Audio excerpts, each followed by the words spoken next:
Hey, hello, welcome back to Premier League Dad. My name is Key. We are live for Chelsea against Aston Villa after a very, very nerve-wracking Liverpool win over Wolverhampton Wanderers at Anfield.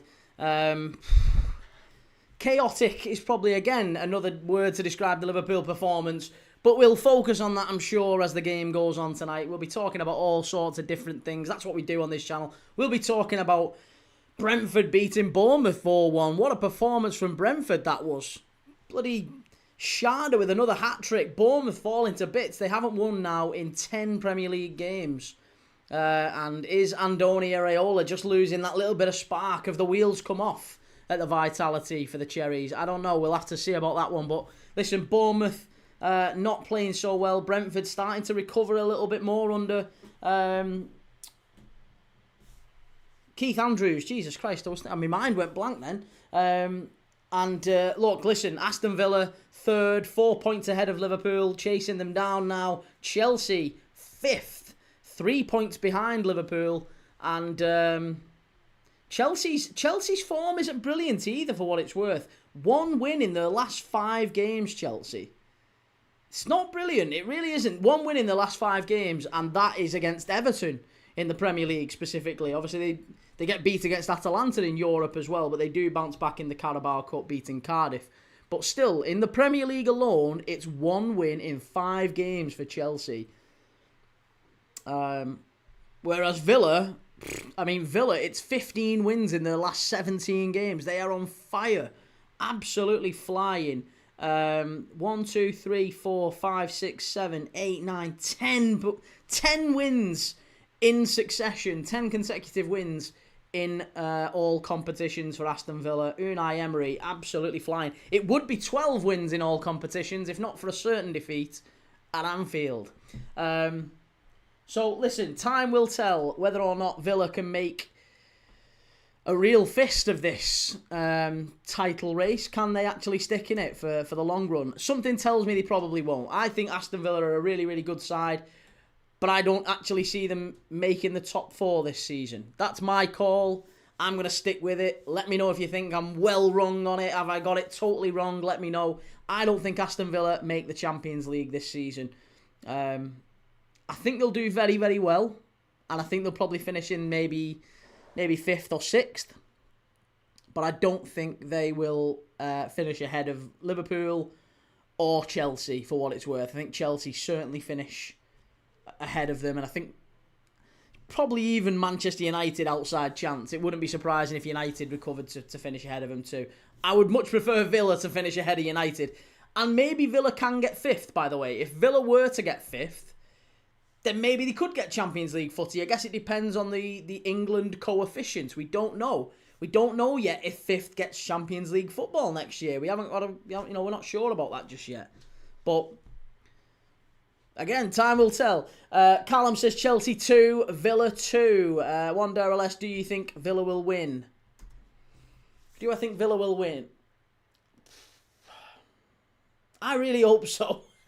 I really hope so. I'd like Villa to win. Yeah, I'd like there to be a bit of a gap between Liverpool and Chelsea and United. I'd like to see Villa win, because I'm more confident that Liverpool can chase Villa down. If I had to choose a result tonight, I'd much rather Villa get the win. I don't want to see Chelsea win. So for me, it's Villa or draw. Callum says, no way Villa won't get the Champions League. They're more than good enough. Well, they are, but they're also... I just feel like Villa are... I don't think they score enough. I don't think Villa score enough. 27 goals they've scored, Villa, which, for what it's worth, is less than Brentford. It's the same as Bournemouth. It's a lot less than City. It's a lot less than Arsenal. It's less than United. It's less than Chelsea. It's less than Liverpool. They're not flying going forward, Villa. Defensively, they've been a lot better, but going forward, I still feel like they're not creating as much and they're not scoring as much. And that is probably the only thing that will hold them back. If they do go and sign maybe 1 or 2 players in January, maybe they could kick on and make a really good fist of those Champions League places. But as it stands, I don't fancy it. I think it's far more likely that Villa fall away towards the end of the season and maybe finish 5th. That's my take anyway. What are we saying? Sorry.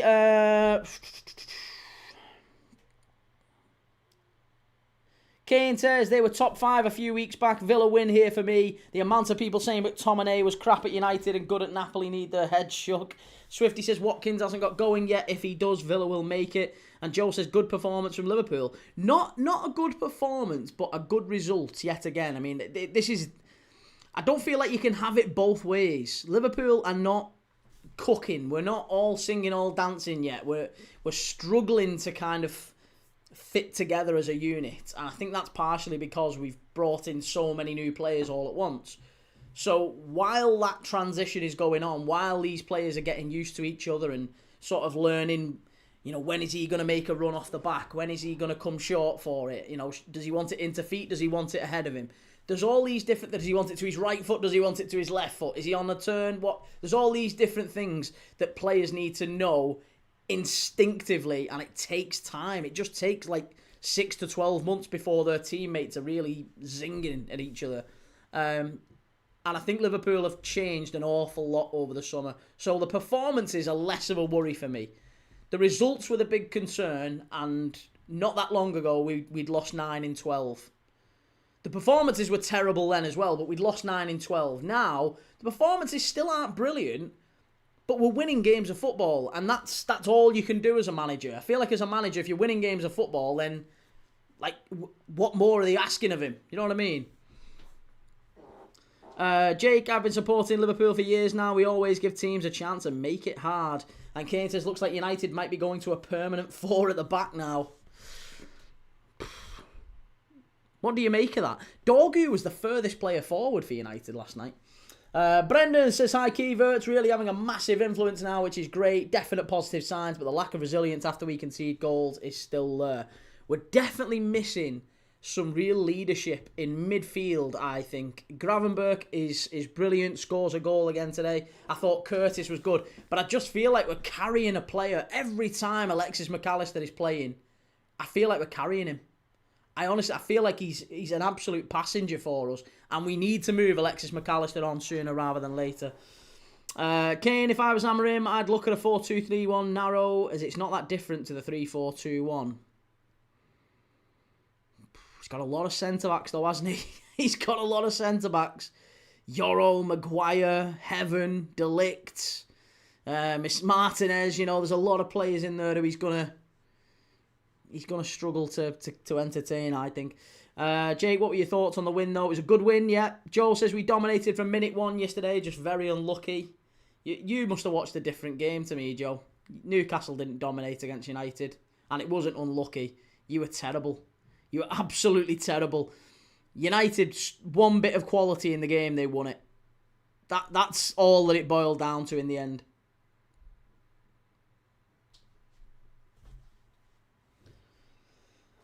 Red Rebellion says Villa's only won their match versus Wolves by 1 goal and people are losing their minds. Wolves almost beat Arsenal too. Well, they didn't nearly beat Arsenal, but they very nearly got a point against Arsenal, didn't they? And yeah, I don't ever really feel like we were in danger against Wolves. There was always nerves, of course, once Wolves bring it back to 2-1. But at 2-0, I think the game's dead. We just didn't really close it out with any sort of conviction. That's the disappointing thing. Because if it had been a 3-0 today or a 4-0, then, you know, the whole mood around Liverpool changes. Because it would have been, you know, 4 wins from 7, or 5 wins from 7, sorry, it is, isn't it? 5 wins from 7. It would have been 4 clean sheets in those 7 games.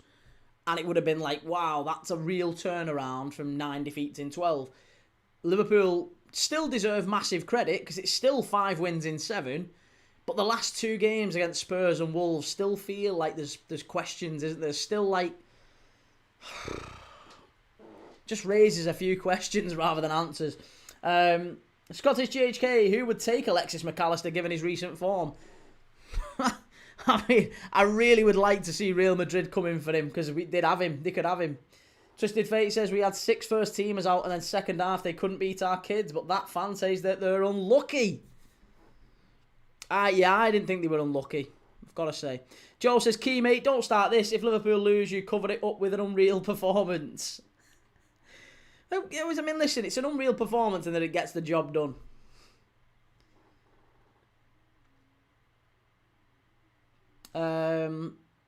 Kane says, you dominated the ball, I agree, but that you were terrible at creating good chances.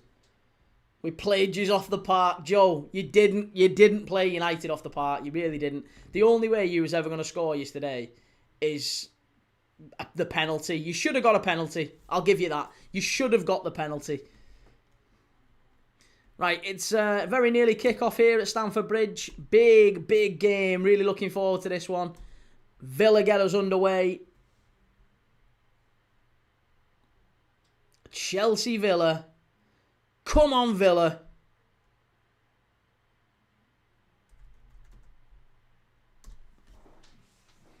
Mr. Edwards says, as a United fan, I was surprised at how poor Newcastle played yesterday. They had moments of sustained pressure, but were completely toothless. Newcastle could have played for another 90 minutes and not scored. I'd agree with that too. I would agree with that too, Joe. I really would. Long time supporter of the channel, Joe, by the way. I like Joe a lot. Very, very good Newcastle fan. Goes the games regularly. Very dedicated. But I have to say, Joe, I don't think you've got it right on this one, mate. I don't think Newcastle deserved anything from the game yesterday. I don't think United played well, but I don't think Newcastle played well enough either. There was one bit of quality in the game, and that is ultimately all that decided it. So there you go. Mr. Edwards says, I can't lie, I was buzzing when the penalty wasn't given against Martinez. Nice to have something go our way for once. Well, it looked, like, to all intents and purposes, it should have been a penalty, shouldn't it? Definitely should have been a penalty to Newcastle, that one. Fennec, Wolves have broken the record for the longest winless start to a Premier League season.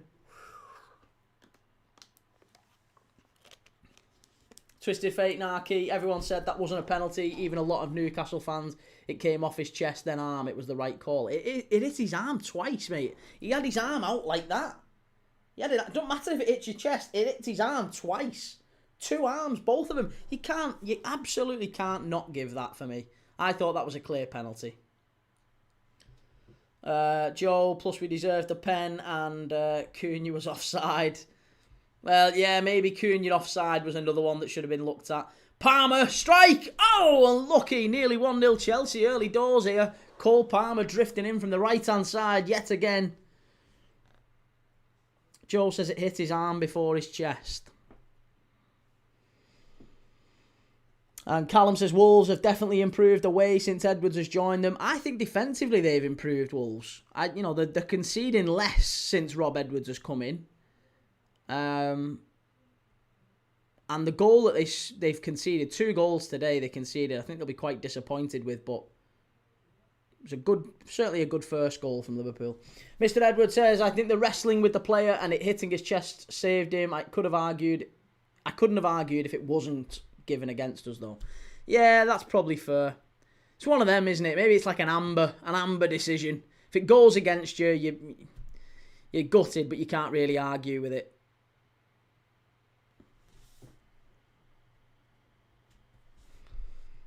Twisted Fate says Joe needs to get his eyes checked. It hit his chest first. Yeah, Joe.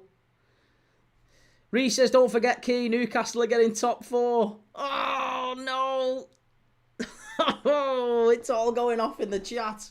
Arsenal, United and Newcastle fans absolutely going off in the chat. I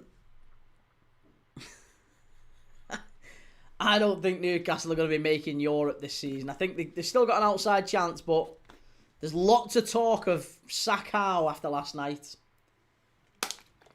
Lots of talk about Eddie Howe. They're not content with him. Time to move him on. Here's Cucurella, edge of the box for Chelsea. Out wide to Garnacho with his dyed hair.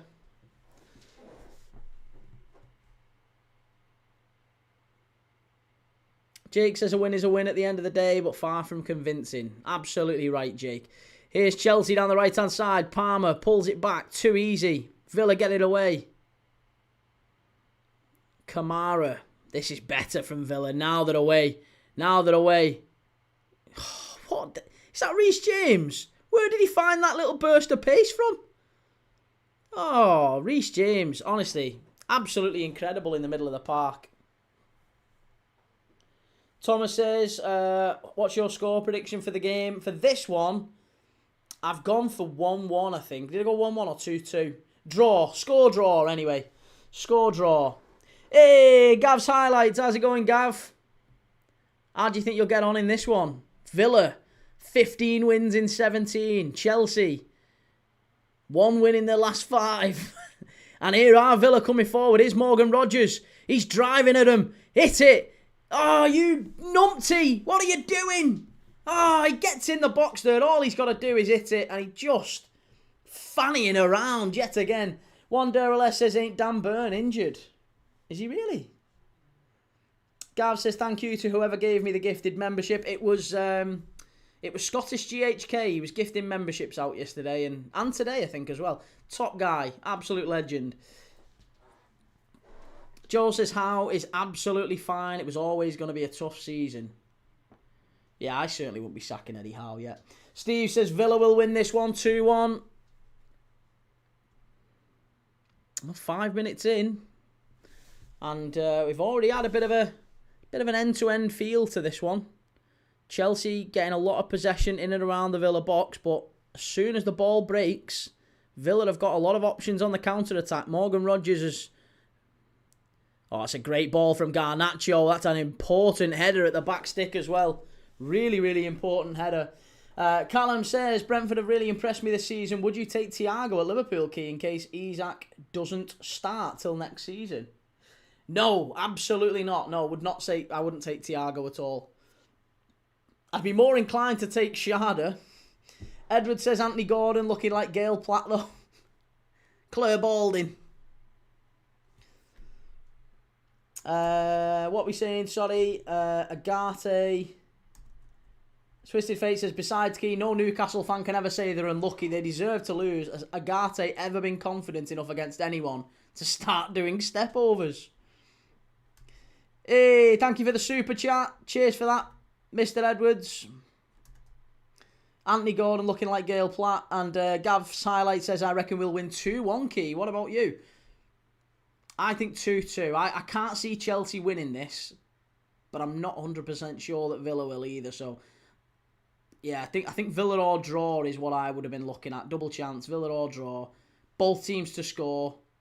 I think the second half's going to be important. Maybe a goal in the second half. Chelsea ball in, cleared away by Villa. Brendan says Palmer slices a shot and the commentators fall over themselves to praise him. The hype is nauseating. I mean, it was probably the first half chance of the game. Great ball over by Reece James. Straight out of play. Garnacho can't get to it. Phoenix says Bournemouth have really fallen off this season. Now 9 games winless. I thought it was 10. Is it not 10? I might have miscounted. Dickie Sawang says Chelsea win. And believe me, Wanderless says I think Byrne has something wrong with his ribs. Let me check. I'll be back. Gav's highlights. Hello, sir. How's it going? Haven't you got some videos to copy? 3-star Reds got a 5 on Villa to score 3 goals. Lovely. Big up Gavs. Lots of love, Gavs highlights. Reece says Newcastle made Dorgu look like prime Alexis Sanchez last night. And Clarkey says Sky Sports can change that statistic about Manuel Agate losing when in the team. Caicedo's just brought down Kamara. That should be a yellow card, that. Kamara, little dink over the top. That's a yellow card from Caicedo, surely. Surely that's a yellow.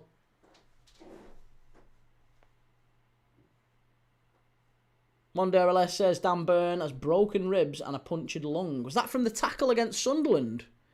Really? Hey, Wills Wizard Boss. Yes, Key buzzing for Wirtz for his first goal. Yeah, fantastic finish as well, wasn't it? I thought it was a good performance overall. I thought Wirtz, and I would have said maybe Wirtz or Frimpong. I thought Frimpong had a really good game as well. Brendan says Palmer is a good player, don't get me wrong, but it's like all decent young English prospects, hyped to the last. Yeah, I mean, that's probably fair. I mean, if you ask most English football fans, they'll tell you that Cole Palmer is world class, Morgan Rogers is world class, Jude Bellingham is world class, and Phil Foden is world class. And that's 4 world class number 10s we've got apparently playing for England. It can't all be true, can it? With the greatest respect. Dabomoyo says Arsenal will win the league. You've got to believe. Nah, it's not happening. Not happening.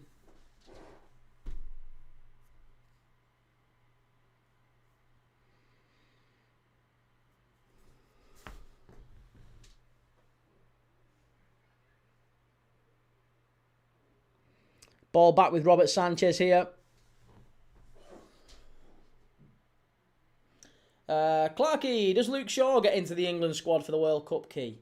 Do you know what? I actually thought Luke Shaw had a really good game last night, but no, I don't think he gets into the World Cup squad. He's starting to play well as like a left centre-back in a 3. So, maybe, just for experience, if he's... It probably wouldn't be the worst idea, but I think England are overwhelmed with good centre-backs now. There's a lot of good centre-backs.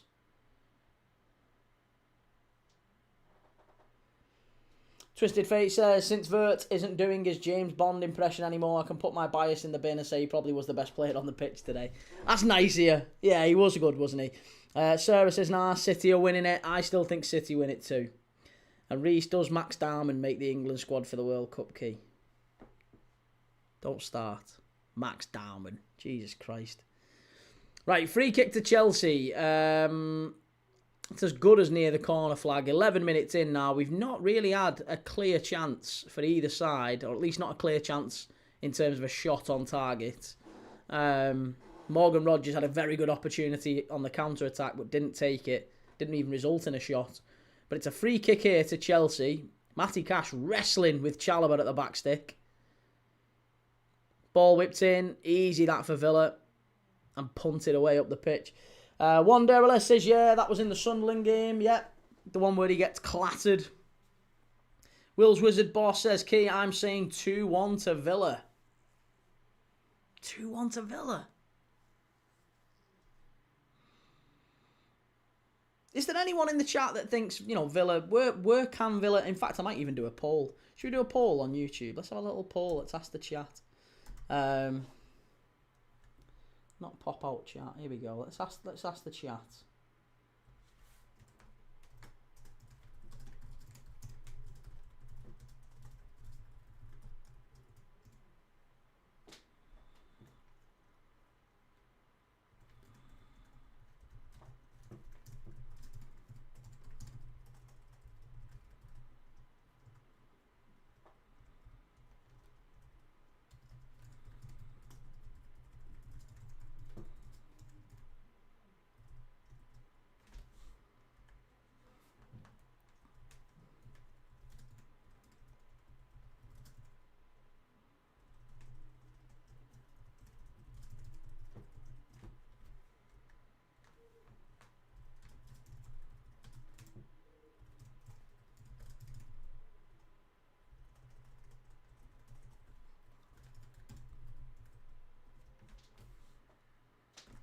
Right, there you go.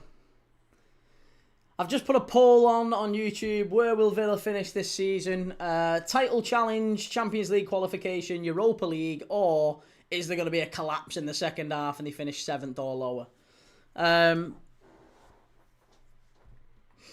Jake just sent you 11 likes, 111 likes. Merry Christmas. Cheers, Jake. Clark's is key. Write down your England lineup for the World Cup. Chelsea ball in. England lineup for the World Cup. Let me move the thing here. I would go with... Gav says, isn't 5th in the league Champions League key? No, not necessarily. It might be. We don't know yet. It depends on the coefficients. We don't have a clue yet. It depends on how England's teams perform in Europe this season. You know, we just about got it last year, but we might not get it this year. Given how many teams England have in Europe, you know, it's entirely feasible that maybe Palace exit early. If Palace exit early, or Forest exit early, or Villa exit early in the Europa League or the Conference League, they really hurt England's coefficient. Because there's such a... Whoa, hey, Morgan Rogers shoving Cucurella to the floor.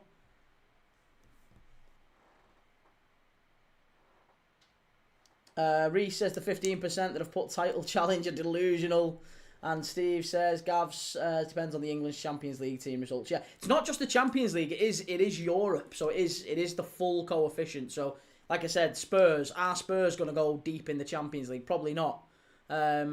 Are Newcastle? Probably not, the way they're playing. So, a couple of early exits from them two, all of a sudden that hurts the coefficient. If Forest don't go far and Villa don't go far in the Europa League, again, hurts the coefficient. Maybe Palace go out in the Conference League. That would massively hurt it as well. And then it just depends on what Liverpool, Arsenal, City do. We have no idea yet. But, yeah, 5th may not necessarily be Champions League qualification. Scottish GHK said Villa just need to aim for above Man United, as everyone should aim for. And if that's anyone's ambitions, then don't watch football. Hey, listen, if Villa finish above United, they've had a fantastic season. United have really struggled. Write down your England lineup for the World Cup. My England lineup would be Pickford, Trent, Kwanzaa, Stones if he's fit, Gay, O'Reilly, and then I'd have James and Rice in midfield behind Palmer,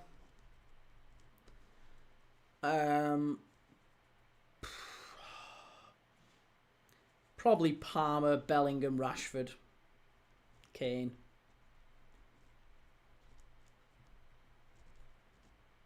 Yeah, that would be my 11. Trent, Kwanzaa, Stones, Gay, O'Reilly, James and Rice sitting, Palmer, Bellingham, Rashford, Kane. I'd like to work Jared Bowen in there. I wouldn't be surprised if Saka does end up in there. And I wouldn't be surprised if Foden is over Bellingham. But that would be mine anyway. Palmer, Bellingham, Rashford, Kane, just behind... just in front of James and Rice. Reece says the fact that Saka hasn't even made that 11 is crazy key. It's just because, for me, it's a straight shot between Saka and Palmer on the right-hand side. It has to be between Saka and Palmer on the right-hand side. And for me, Palmer's the better player. Sarah says, I'd rather have Reece than Trent. I think Reece James is now pretty much converted to a central midfielder. It's where he's playing for Chelsea week in, week out. Look at where he is. He's not a right-back anymore. Cole Palmer, here he is. Good run. Garnacho pulls it back. Chance, edge of the box. Oh, great effort from Enzo Fernandez, just wide. Should maybe be 1-0 Chelsea,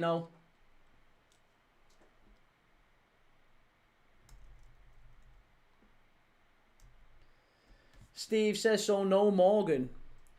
I like Morgan Rogers, but is he going to start ahead of Foden and Bellingham? No, probably not. With the greatest respect, I like Morgan Rogers a lot, but I don't think he starts ahead of Foden or Bellingham. And I think Palmer does start ahead of Saka. That would be my call anyway. E150R says Trent converted to the bench though, mate. I don't think so. I think Trent's fully the best right back in the world. If he's fit, you have to find a way to get him in the team.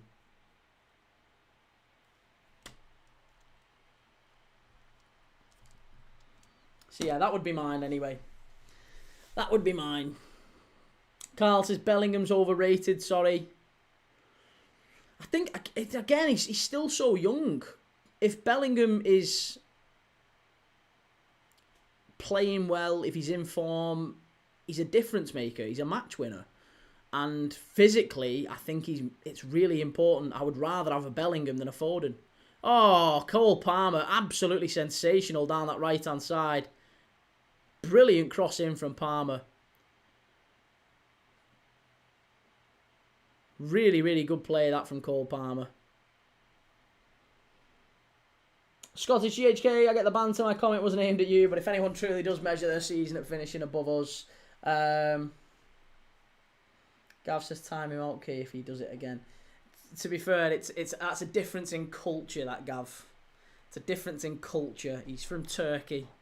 And from what I've seen the streams he participates in, that's the norm. I don't know if it's I think that's a slight cultural difference rather than a rudeness or impolite thing. There you go. He's found the caps lock button. Will says, I disagree, Key. I think right back for me will be Tino Livramento. And Carl says he doesn't have the right attitude and it can rub off on other people. I'd agree with that. Listen, I don't like necessarily Bellingham's attitude. It wouldn't surprise me. Like I said, I wouldn't be averse to putting Foden in. Foden over Bellingham makes sense. I just think physically Bellingham's a better asset to the team if you've got Bellingham playing and playing well. Clarkey, I'd take Mason Mount, being honest. Yeah, well, I thought you might. I thought the Man United fan might take Mason Mount. FM No Casual says, just because someone's overrated doesn't mean he doesn't get picked over the alternative. That's true. I mean, I think Trent is probably overrated, but I still think he's the best right-back England have. Chelsea strike, good block. Big, important block as well. They're still going, though. Garnacho. Oh, what are you doing? Oh, they're fannying around with it at the edge of the box here, Chelsea. Sweet Lord. Scavs highlights. Okay, sorry, mate. You don't have to apologise, mate. You don't have to apologise at all.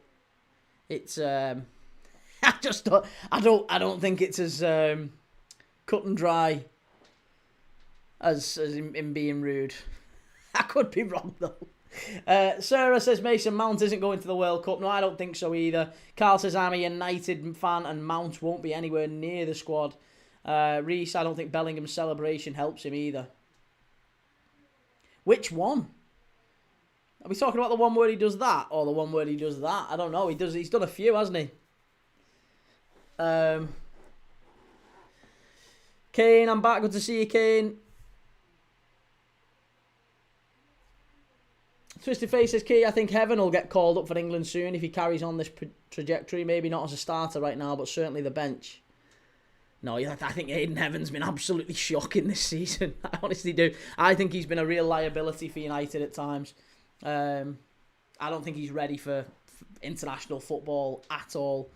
Couple of decent performances literally in the last couple of games, but before that, I mean, United beat Wolves 4-1. I thought he was one of the worst players on the pitch, Aiden Heaven. Shocking. One day or less, I think Mount's England days are over. I'd agree with that one. And Reece says the one where he puts his arms out to the crowd like, I'm the guy. Oh, that one. Yeah. Great ball in. Villa chance. Unlucky. Kane says Heaven's had a handful of good games, but in most you can tell he's inexperienced. That will come with time. Oh, yeah, listen, he's still a young player. I'm sure, he's probably where Jarrell Kwanzaa was with us, I think, maybe a year and a half ago, 2 years ago. And Jarrell Kwanzaa's kicked on and now, he's a top-quality centre-back for Leverkusen in the Bundesliga and starts for England in his own right. I imagine Liverpool will try and exercise the buyback clause on Jarrell Kwanzaa with a bit of luck. We should do, anyway. He's different class. But I just think right now, Aiden Heaven's far too inexperienced, and he may kick on. Hopefully, he does for England, but I don't think he's there yet. Certainly not ready for England just yet. Gav, would you say we are on top in this game? I would say so far, but there's not been enough clear chances in the game for either team. There's not really been any. Chelsea have got the ball and they're probing, but look how organised Villa are. There's not a single Villa man beyond. I mean, they're all in their own final third.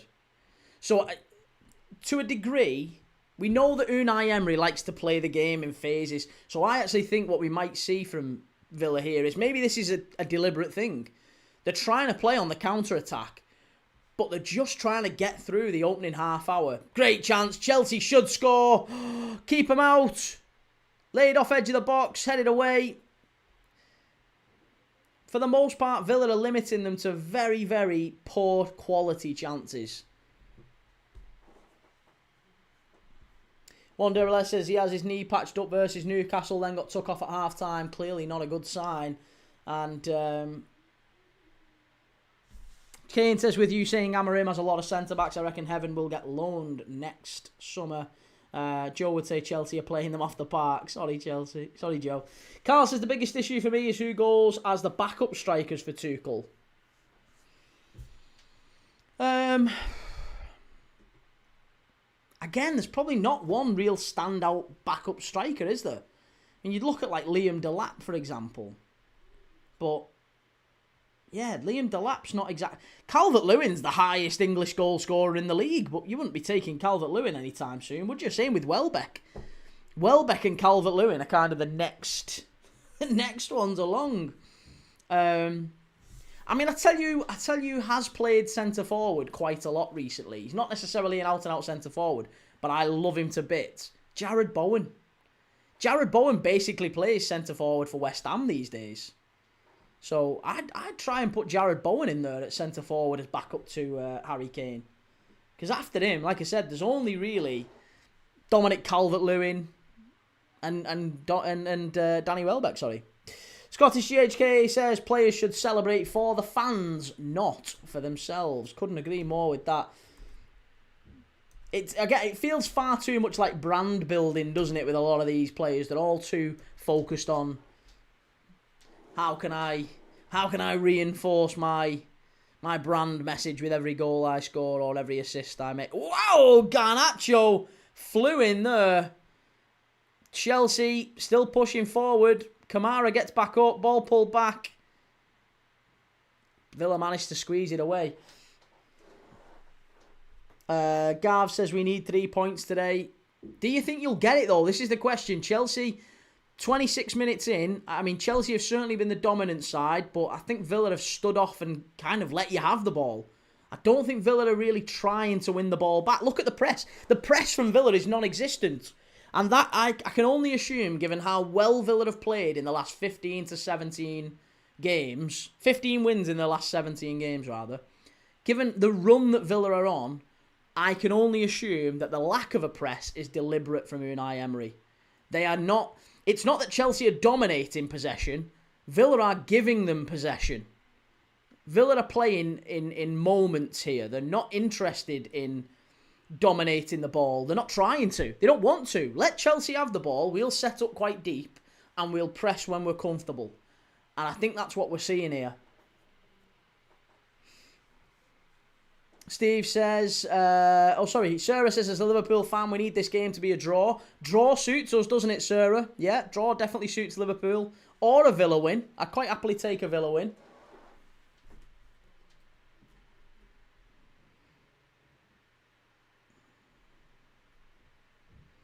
Corinne, how's it going, Corinne? Will says Watkins surely has a chance at backup striker. I don't think so, you know. I really don't think so. I don't think Ollie Watkins should be going to the World Cup. Like I said, if anything, Ollie Watkins isn't even Villa's best striker now.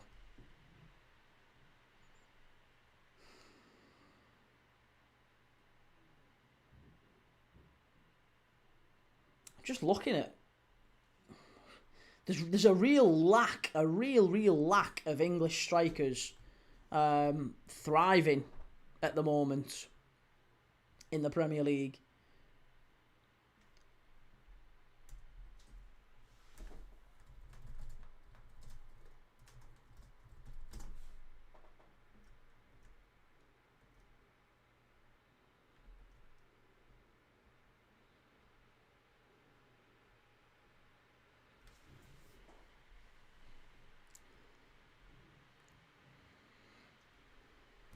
Could it maybe be an option to take someone like... well,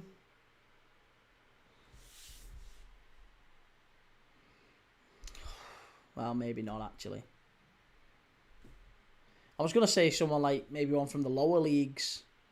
Like Lancashire, maybe. I know Lancashire's quite young. He's been on loan from Tottenham, very highly thought of. He's doing all right in the Championship this year.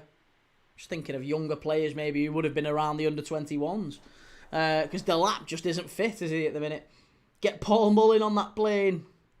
And Corin says Danny Welbeck's the standout for me.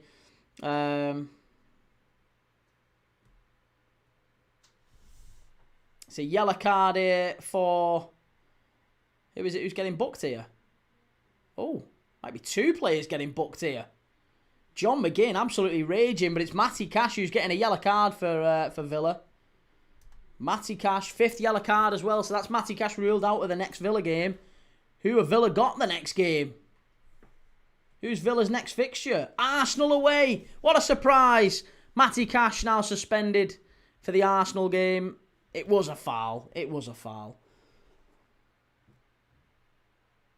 Twisted Fate, I'm only taking a Villa win, then they drop off and the league finishes 1st City, Arsenal 2nd, 3rd Liverpool, 4th United, 5th Villa, 6th Chelsea.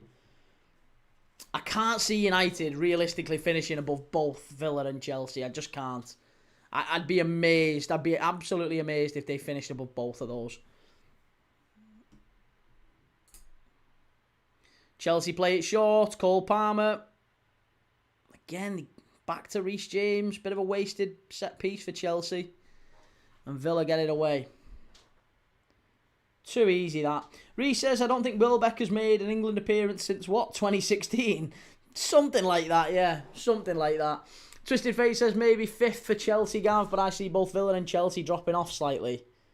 He is a United fan, though, Gav. And United, for me, have to get top 4 this season. They don't... It's not like it would be an achievement. No, they have to get it. Playing once a week and, you know, spending what they have... If they don't get top 4 this season, it's a massive failure for Ruben Amorim. It's the same with Arsenal for me. If if Mikel Arteta doesn't win the league or the Champions League this season, it's a failure. It's an absolute failure. Sarah says, didn't Villa just play Arsenal? They did, yeah, but we're in that little mad zone now where there's teams playing each other like home and away within the space of like 2 or 3 weeks. Everton played Forest about 2 weeks ago. They've got him in a couple of days' time again at the City Ground. Liverpool played Leeds 3-3. How long ago was Liverpool Leeds 3-3? That wasn't that long ago. We've got him Thursday night now, I think. Thursday night we play him at at Anfield. Twisted Fate says you're right. We do have to. The once a week is a huge factor, and that's why I put us in 4th key. Gav says that explains it. Then you'll be in 8th, not 4th. Great ball in. Chelsea claim for a penalty. Cucurella screaming at the ref, but it's not a penalty, that. It isn't a penalty. Caicedo's even having a little check with the ref. João Pedro, he's asking for a pen. I don't think he's going to get one, you know. FM No Casuals, what's your thoughts about the pen in the United game? The one where the defender was playing basketball. I thought it was, mate. I did. Look at the state of that. Look at the state. As if that is actually being looked at as a penalty. It's never a pen. Never a penalty. Yeah, it's been ruled out pretty quickly. Christ, thank God for that. Never ever a penalty. Crazy decision. By the way, isn't it hilarious that Victor Lindelof was deemed not good enough for Manchester United? He's joined Villa on a free, and all of a sudden, he's part of like one of the most ruthless backlines in football, and they're on this mad run where he's starting pretty much every game. Victor Lindelof is playing incredibly well alongside Konza and Torres, and he's done well. Done very, very well.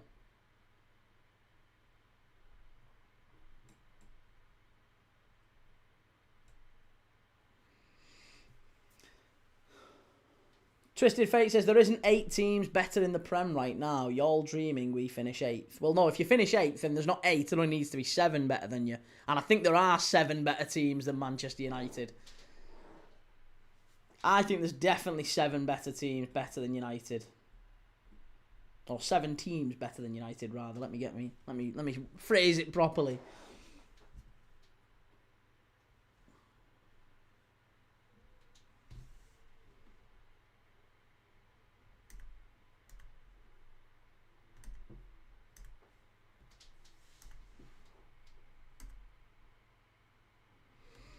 Three-star Red says Chelsea top 6. Mind you, mate, I am a bitter Forest after that final game of last season. This has been a really poor opening half hour, hasn't it? It's not the type of game I thought we would see. I really thought we'd get goals in this one, but it's It's been a pretty dull, drab affair. I've got both teams to score, funnily enough, as well. That was my prediction. Both teams to score in this one.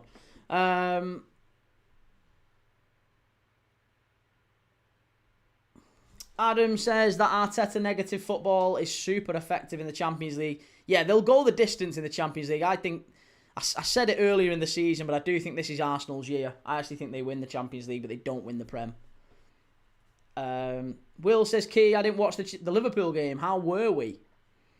First half, very good. Very, very good. Go 2-0 up. We hit the post twice, and then we scored 2 good goals. Wirtz, Gravenberch, some very, very good goals. And then second half came out, conceded a goal pretty quickly, and hung on pretty much. We didn't really do an awful lot as an attacking sense in the second half. So yeah, we hung on in the second half, but we managed to get the result. That's the main thing, mate. Kane, are you watching the games tomorrow, Key? I am, yeah. I've got 3 games tomorrow. Sunderland against Leeds, first up, 2 o'clock. Then we're doing Palace against Tottenham, which is 4:30. And then we're doing an 8 o'clock, or is it 7 o'clock or 8 o'clock? I think it's an 8 o'clock kickoff. Ivory Coast against Gabon, I think it is, tomorrow. Corinne, what teams do you think will get the extra European spots? It's whether or not we get the extra European spot. That's the question, Corinne. We don't actually know if there's going to be an extra European spot. Here's Kukurea, cleared away, unlucky. Foxy says, repeating myself from yesterday, most Prem games, the standard isn't great at all. And Sarah, I don't think it'll end 0-0, but maybe 1-1.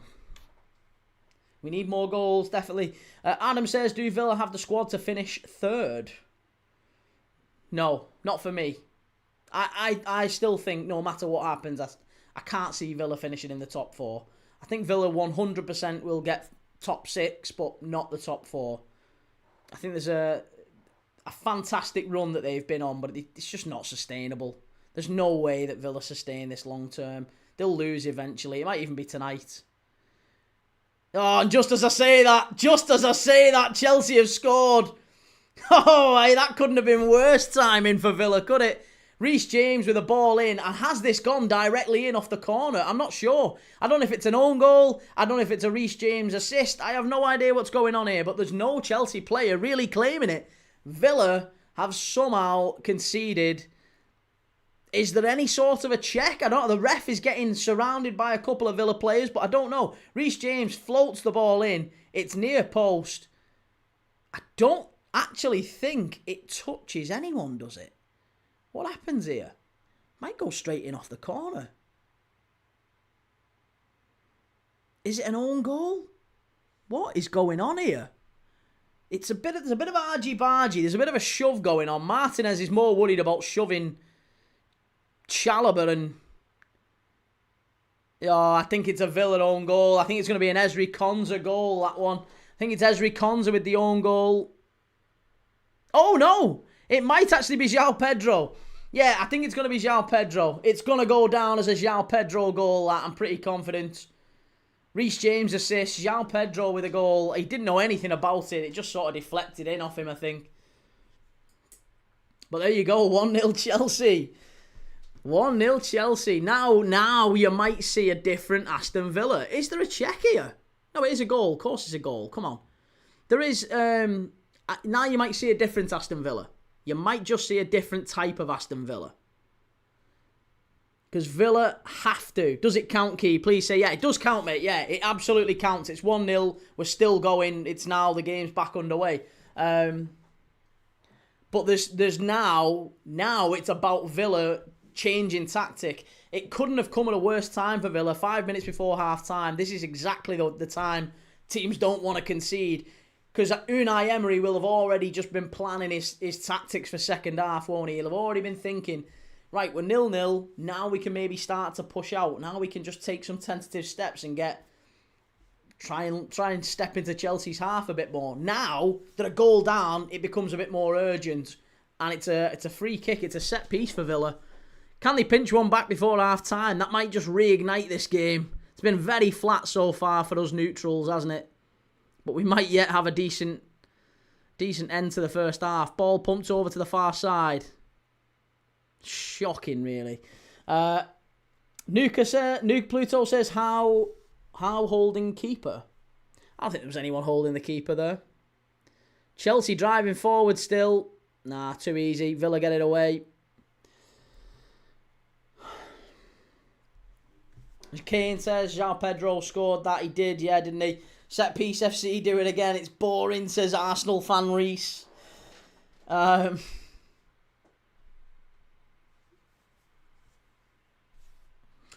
says, do we big up Emery too much? He's an inconsistent coach that's better with overachieving teams.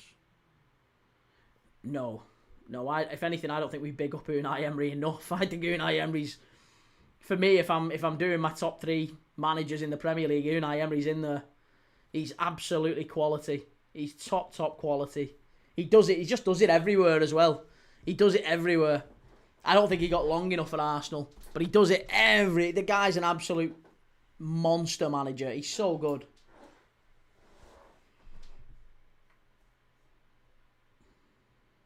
Kane says Arteta isn't in there. No, Unai Emery is 100% a better manager than Mikel Arteta.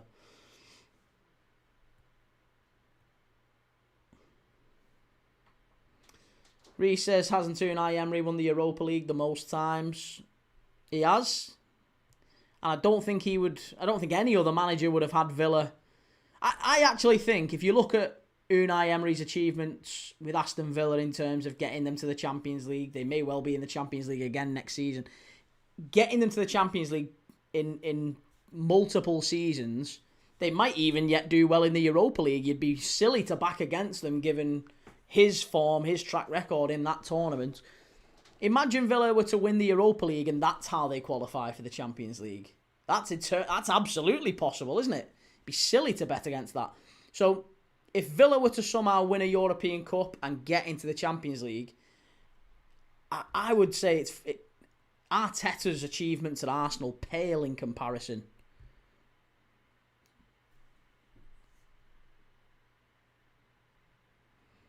FM No Casual says he overachieves where he goes but isn't a good coach. That's a crazy statement. You can't win with some fans, can you, mate? Scottish GHK says Unai Emery knows the game and can manage due to respect, not fear. I just think he's a fantastic tactician as well. I feel like he sets his teams up so well. And you can see it. There's a clear Unai Emery identity, and he's been able to do it with multiple teams. Doesn't play bad football either. Like, you know, it doesn't go to that percentage zero-sum game type stuff. He's, you know, they can play, Villa. They can play.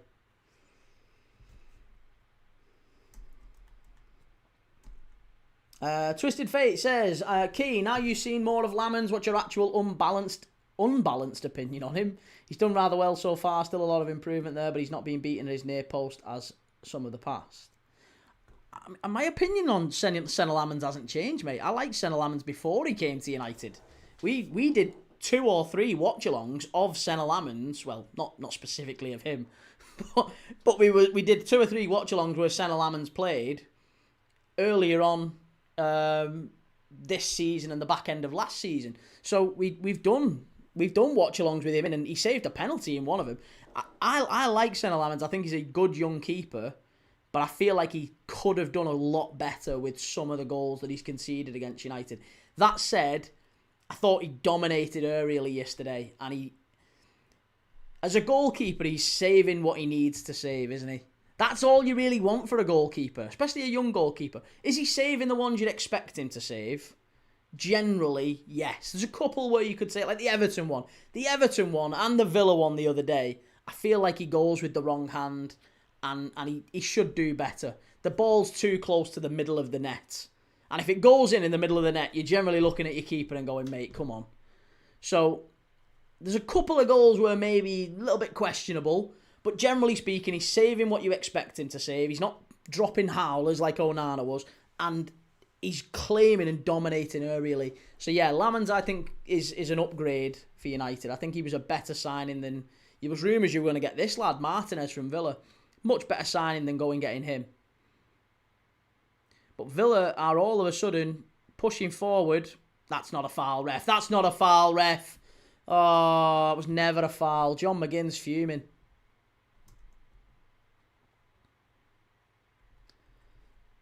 Sarah says, yes, Arteta only won the FA Cup with another manager's team. And Will says, where does Szoboszlai come back into when he comes back from suspension? He'll just come straight back into the team. Bang in. Kane says, counter-argument to that though, Keys, then players shouldn't have been allowed to cut in that easy. Well, yeah, again, that's true enough as well, but still, if a shot comes in and it goes down the centre of the goal, I just feel like you're looking at your goalkeeper and saying, yeah, I'm going to expect you to do better there. Same against Bournemouth. I think against Bournemouth, there was a couple of the goals against Bournemouth where I looked at him and thought, I think he's got to do better there. But he is better than Onana. Scottish GHK says Dyche is a top championship manager. He gravitates there. I think Dyche is a good Premier League manager, but he's top championship, lower Prem, isn't he? He's not any higher than that, but he's a good manager. Danny, hi mate, hope you had a great Christmas. Hoping Leeds get a win tomorrow. We'll be live for that one. I don't think Leeds are going to win at the Stadium of Light, mate, but if you can go there and get a point, it's a very good result, isn't it? Kane says, yeah, he should save them. As my dad always says, they have to get past your defence to get past you. Wise words from your old man, mate. Absolutely true. Right, free kick to Villa. There's 2 minutes of added on time at the end of the first half here. Morgan Rogers has just been fouled by Badiashile. What a ridiculous tackle that was. Honestly, he's a headless chicken, him. This is why Chelsea will not do anything. They will not do anything meaningful this season. The centre-back, plural, and the goalkeeper for the most part, but the centre-backs are absolute, just so poor. So poor. Whoever they play there at centre-back, whether it's Fofana, Chalobah, Badiashile, Tosin, whatever, Ashampong, they're all absolutely shocking, both individually and as a unit. They're all over the place. Absolutely all over the place. Twisted Face says there's definitely some goals. We looked and said he can do better 100%, but I'm also not jumping down his throat at those smaller mistakes after the huge mistakes I've seen in the past. That's true enough. Right, John McGinn, free kick for Villa. Can they pinch one back before half-time? Not like that. Shite. Corin says, my money's on a draw here. And Under the Floodlight says, do you take Rodgers out the game and Villa haven't got anything going forward? Well, it's half-time. Villa have not really covered themselves in glory, but I think we'll see a completely different Villa side second half. Unai Emery will make changes, whether it be personnel, whether it be system, I don't know. At half-time, we're going to see something different from Villa, I'm sure. Chelsea 1-0 in front. A little bit fortunate to be in front, it has to be said. It was a set piece again. And João Pedro didn't know anything about it, but it hits his shin and ends up going in off a Reece James corner. Villa will be gutted they've conceded in that way. But 1-0 down. I still think Villa gets something from this. I really do. Still think Villa gets something from this. Corinne, can you imagine the total of yellows between them all? What, the defenders, the centre-backs are shocking. User260 says, great result today, dreadful performance, Slot just not getting it right, hope he turns it around. Yeah, I agree, mate, yeah. 5 wins in 7, unbeaten in 7 games, Arne Slot is really in trouble. It's not good, is it? Timbo says, Chelsea have dominated so far, lovely stuff. Dominated? Again, have you dominated or have Villa allowed you to dominate? I think Villa have allowed you the ball. That's what we've seen in the first half. Steve says Chelsea face Barcelona for the worst defence this season. Right.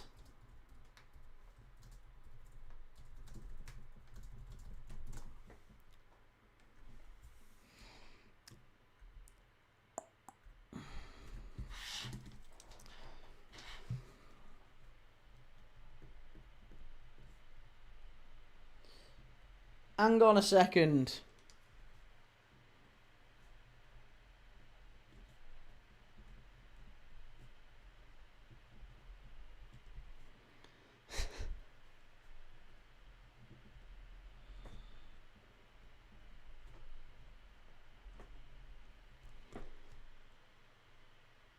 Jesus, tonight, honestly, there's some really shocking...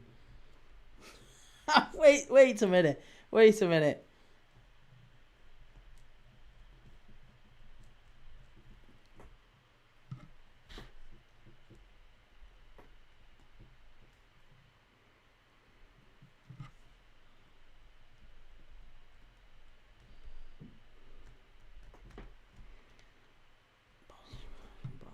Right. So, what we're going to do is a quiz. And it's going to be on players who have played for Chelsea and Aston Villa. Right? There's been 1, 2, 3, 4, 5, 6, 7, 8, 9, 10, 11, 12, 13, 14, 15, 16, 17, 18, 19 players in the Premier League era. 19 players in the Premier League era who have played for Chelsea and Aston Villa. Throw them out. Throw them out. Clarky says Jadon Sancho. That's correct. Jadon Sancho is right. Ross Barkley says Ben. Absolutely right. Yeah, still there. Keep them coming in the chat. Get them smashed in the chat. Twisted Fate says, Key, could you see a world where when Kane retires, England representatives try getting Haaland to switch nations? What are you on about trying to get Haaland to switch nations? He can't switch nations. He's already played competitively for Norway. It doesn't matter if he switches nations. He can't. If he switched nations, all he could do is play for England in non-competitive games. Once you've played a game for Norway, that's it. That's you pretty much done. John Terry says Scottish GHK. That's correct. John Terry is right. Archie says Everton's game today was one of the worst I've ever seen. That's some stiff competition for Everton, isn't it? Timbo says Joe Cole. Joe Cole is right. Villa forever. Chukwuemeka. Yeah, Carney Chukwuemeka. Where's he nowadays? I thought he did really well when I first saw him at Chelsea. But he seems to have fallen off the radar a little bit. Gary Cahill. Absolutely, Gary Cahill is in there as well. You've already got Gary Cahill, Chukwuemeka, Joe Cole, Ross Barkley, Jadon Sancho, and John Terry. Chukwuemeka's at Dortmund, I think. I know. I mean, where is he playing? Is he getting minutes at Dortmund? What's going on with him? It was more of a broad question rather than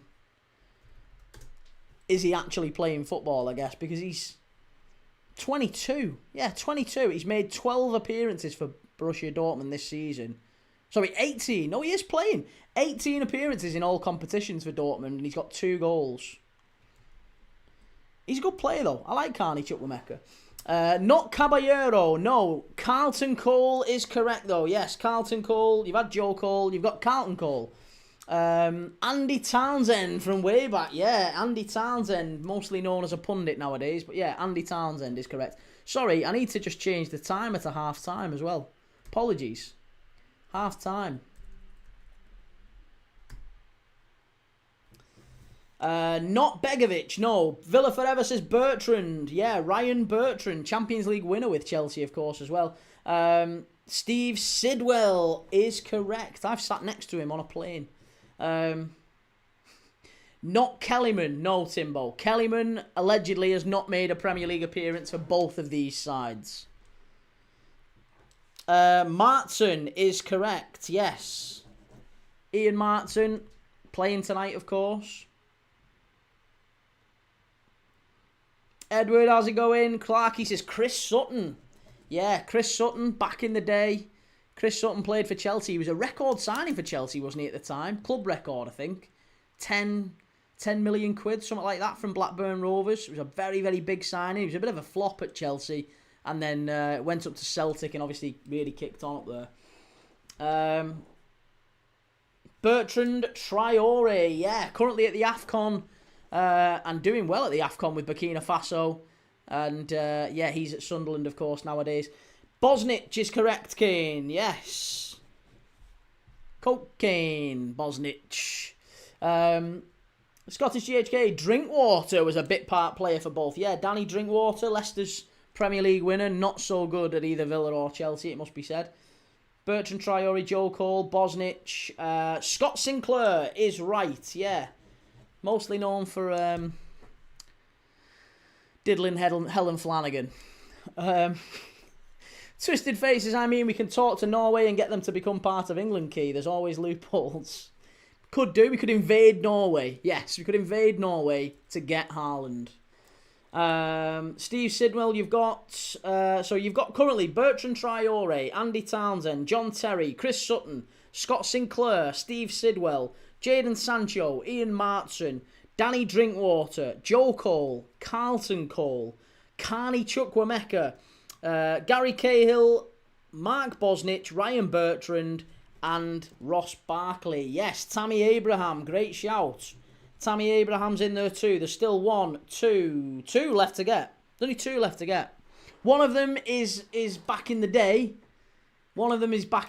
Sort of around the start of the Premier League. And then there's one that's very, very recent.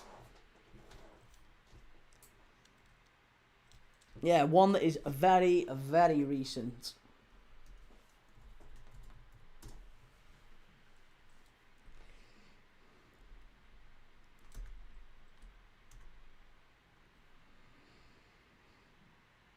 Disassi, Ben. Yeah, there you go. Axel Disassi is the recent one.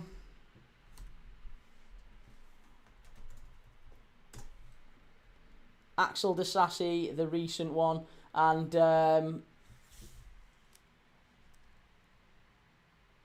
last one is Tony Cascarino. Tony Cascarino played for Villa, I believe, at the start of the Premier League. And then he had 2 years at Chelsea in between a spell at Celtic. So, Tony Cascarino went on to win a Champions League with Marseille, of course, not long after that. Republic of Ireland striker, Tony Cascarino. Yeah, there you go. Scottish GHK got it. Like it. Tony Cascarino's a big Liverpool fan. I like him even more then. Right. Let's do... Should we do some of these? Should we do some of our green, blue, yellow and red quiz questions?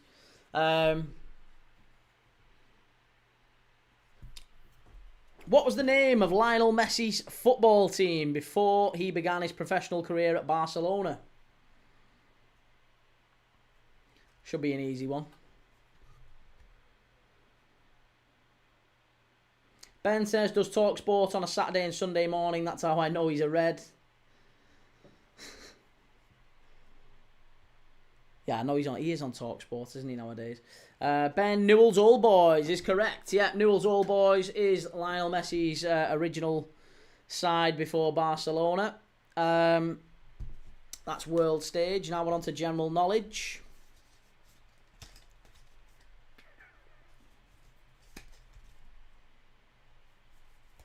There's so many here which are really, really obvious. Which football team did Andrea Pirlo play for at the time of his retirement?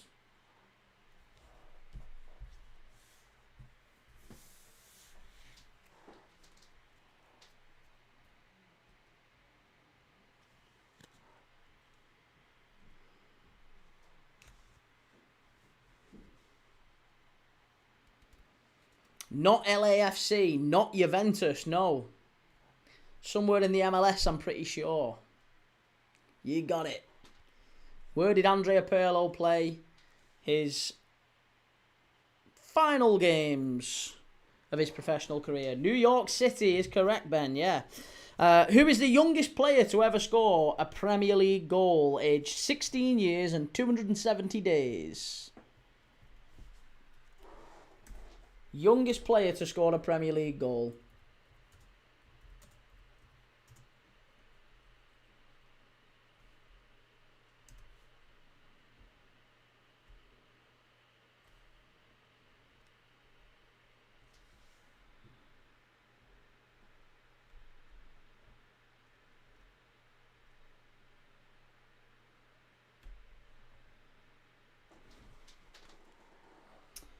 It's not Ungamoa. It's not Wayne Rooney. No, it is James Vaughan. You're right. James Vaughan is the youngest ever goal scorer in the Premier League. 16 years, 8 months, and 27 days. Second highest goal scorer is James Milner. 16 years, 11 months, 22 days. Then it's Rooney, then it's Engamoa, then it's Cesc Fabregas, then it's Michael Owen. That is some pretty good company, that, isn't it? Look at the state of that. The top 6 top 6 scorers in Premier League history in terms of the youngest ever age at the time they scored. Michael Owen, 6th. Cesc Fabregas, 5th. Rio Engamoa, we expect he'll have a pretty good career, 4th. Wayne Rooney, 3rd. James Milner, unbelievable player, 2nd. James Vaughan for Everton. James Vaughan. And again, do you know what? James Vaughan, many thought James Vaughan would be a really, really top player for Everton. And he retired a few years ago, didn't he? I think he played for Tranmere at the time. But he's kind of bounced around, bit of a journeyman. Never played higher than England under 21s, James Vaughan. Mike says Chelsea will break the Villa streak. We'll see. Villa says, can you do more like the list of players? I will, yeah. I'll try. I won't be able to do it right this second, mate, but I'll absolutely do more. We do one pretty much every half time. So, yeah, going forward, if you want to be part of these quizzes, make sure you join, make sure you like, follow, all that good stuff. Twisted Fate says, so the youngest one is the odd one out. Pretty much, yeah. Every other goal scorer, either, well, I mean, Rio Engamoa might have a terrible career, we don't know. I hope not, but everyone else that scored in the top 5, top 6 youngest ever Prem scorers had a bloody good career. Kane says, Villa's going to win this. Villa to win this is a bold shout. Ollie Watkins is readying himself and he might be coming on second half.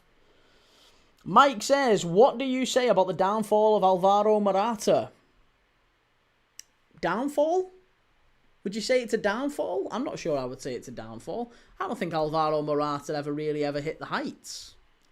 I think Alvaro Morata was always just a pretty solid centre forward. Like he was never brilliant. He was never fantastic. He played some very good clubs. I think he was always fortunate to play for some good clubs. But his record at those clubs was never. It was never more than just all right, was it? You know, you look at his record at Real Madrid when he started off. Well, actually, across both journeys, both spells at Real Madrid, he got 63 games, 25 goals. That's just shy of 1 in 2 for Real Madrid as well. That's pretty poor. Juventus, 15 goals in 64 games. It's pretty poor. Chelsea, 16 in 47. Juventus again, 20 in 67. AC Milan, 5 in 16. Even at Atletico Madrid, he got 117 appearances and he got 46 goals in 117, which is still less than 1 in 2. If you're a centre forward and you're not scoring at least 1 in 2, you're just an unremarkable centre forward. That's just you. He's been very blessed to play for some excellent sides, Alvaro Morata, but for me, never particularly strong as a centre forward. Right, we're off and underway for the second half, by the way. Scottish GHK, thank you very much for the super chat. Really appreciate it, mate. He says Milner is also the oldest Premier League goal scorer. How gutted must he have been? Imagine that. Imagine if James Vaughan hadn't broken that. He'd have been the youngest and the oldest. James Milner. That would have been brilliant. Mike says he's probably going to go to Serie B in future. That's fair enough. Yeah, I would say so. Marcus, opinion on our result today. Also, loving the new stream graphics. Cheers, Marcus. When you say our result today, what result are we talking about? We talking about Liverpool? Or are we talking about Burnley and Everton? Or are we talking about Bournemouth and Brentford? Or Arsenal beating Brighton? Which one?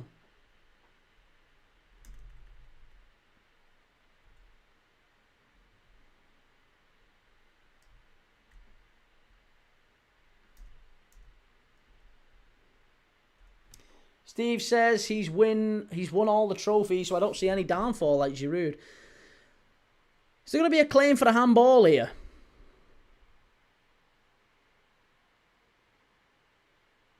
Oh, there might be a claim for a handball here from Matson, and I think this one might get given, you know.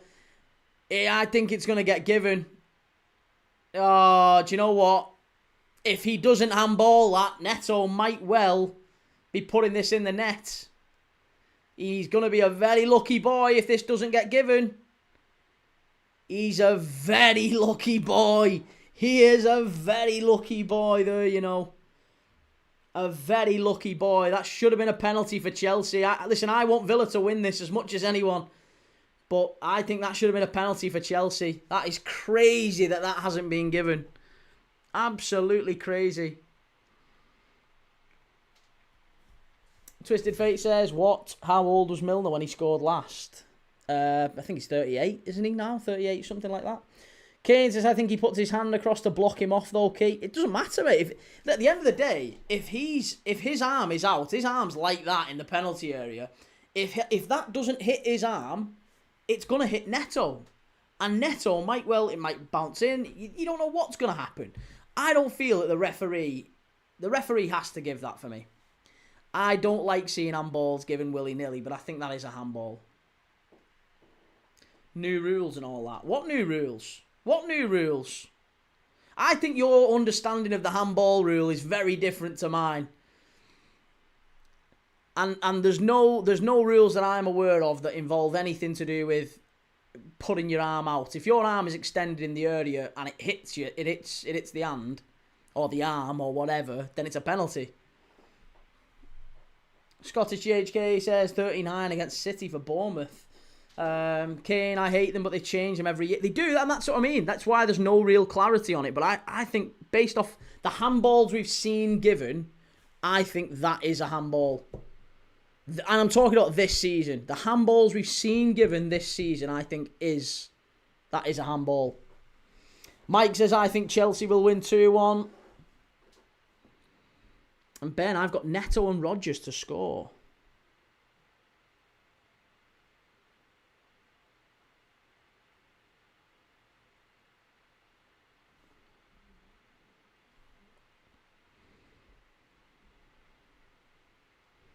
Kane, they changed them again, mate. Start of the season, more understanding now if it's not deliberate. But we've seen loads of penalties given this season that clearly aren't deliberate. Loads of handballs. It's mad to me that. I think of the one. Do you remember the Brighton one? The one that Brighton got given at Everton. They missed it, but Brighton got given a penalty at Everton. You're not telling me there was any deliberate intent in that. He was about as far away as, I don't know, Christ. The fans to the pitch at Stamford Bridge. It was like me to this mic away, and it smashed his hand, and it got given as a penalty, and Brighton missed it, which probably helped a little bit, because there's no way at all that was a penalty, and I thought that one was. Cole Palmer bursting into the penalty area here. Robert says, we were robbed yesterday, Key. Who? Newcastle? No, mate. Newcastle weren't robbed yesterday. Newcastle didn't play well enough to win that game, or I don't think they played well enough to get a point. If you had got a point as a result of the handball, then, I mean, maybe. But I think it's scratching around for something. At the end of the day, Newcastle played really terribly. If you'd have got a point yesterday, you'd have been very lucky. You'd have been very, very lucky to get a point. It was a terrible performance from Newcastle. Mike says, I feel bad for Kyle Walker. He switched to a club that will get relegated to the Championship instead of a Champions League winning and Premier League team. Kyle Walker was never going to play for anyone else, though. He's crap. His career's done. Pour that from Morgan Rogers. Is it going to be a corner? Yeah, corner to Villa. Sarah says, I think they can change it depending on who the team is. And Twisted Fate says, Newcastle had 2 shots on target all game. These fans need to quit crying. Right, corner to Villa. 51 minutes. Matty Cash coming over to take it.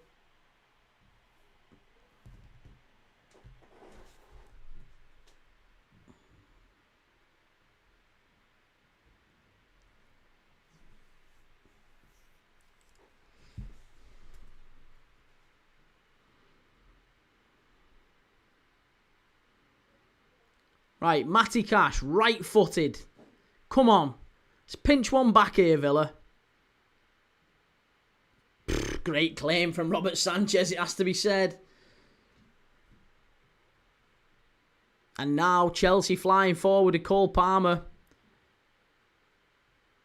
Oh, it's a great piece of play. João Pedro, Garnacho. Great defending at the back post from John McGinn. He is some player, John McGinn. He's absolutely unbelievable. Mike says, how many years do you think it'll take for United to win the Premier League? 10. Yeah, probably another 10 years. I think it's a long way away. Cole Palmer did really well there. And Garnacho would have struck that away. But what a tackle from John McGinn. Unbelievable. Nuka Pluto, I'm surprised Aston Villa took this approach from the start to get 1 point. Disappointing.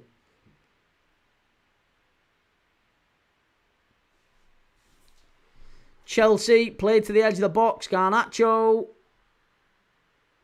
All the way back to Caicedo. It's a good ball out. Is he onside though? No. Goal kick.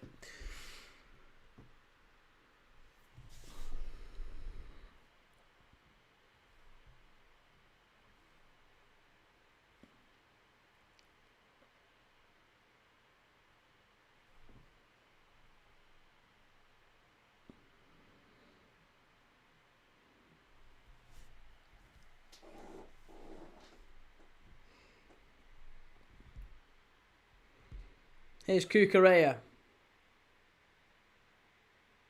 That's going to be a foul to Chelsea. This referee has given everything to Chelsea today, I've got to say. But then he's got the big decisions in favour of Villa. Here's Neto. Great run by Neto. Chops inside. And Buendia all the way back to the keeper. Morgan Rogers is fighting a lonely battle up front here. Corin, is this your last match today? It is, yeah. This is my last one today, and then I'm back for 3 tomorrow. So busy day tomorrow. Leeds against Sunderland is the early one, followed by Palace against Tottenham. Chance for this time must be... Oh, great defending. Should have been 2. Yeah, Palace v Tottenham is the 4:30, and then we're doing the AFCON game late in the night. I think 8 o'clock, it's Cameroon. No, is it Ivory Coast v Gabon tomorrow? Amad Diallo against Aubameyang. Scottish GHK says, fun fact, in the top flight, Aston Villa conceded 7 goals from 1 player in a match. The record is 5 in the Premier League era. Which team had that 7-goal scorer? Fun fact, in the top flight, Aston Villa conceded 7 goals from 1 player in a match.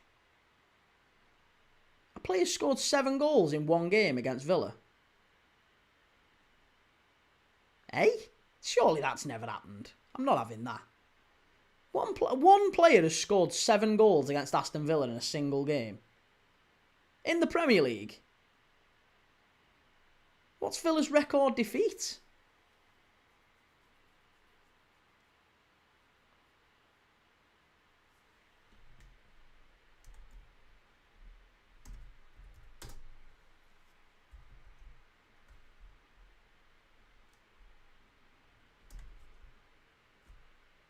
Yeah, sorry, Ivory Coast Cameroon is the one I was on about, sorry. Yeah, Ivory Coast Cameroon, not Ivory Coast Gabon. Ivory Coast Gabon, I think, is also being played, though, in a couple of days' time.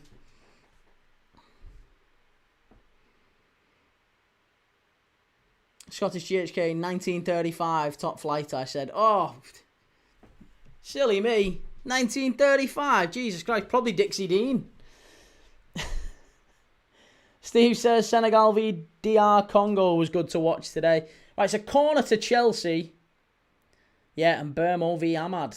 Yeah, we'll be watching that one tomorrow night, 8 o'clock. 3 games tomorrow. I imagine that one's going to be the best of the lot, if I'm really honest with you. Reece James wrestling with Morgan Rogers.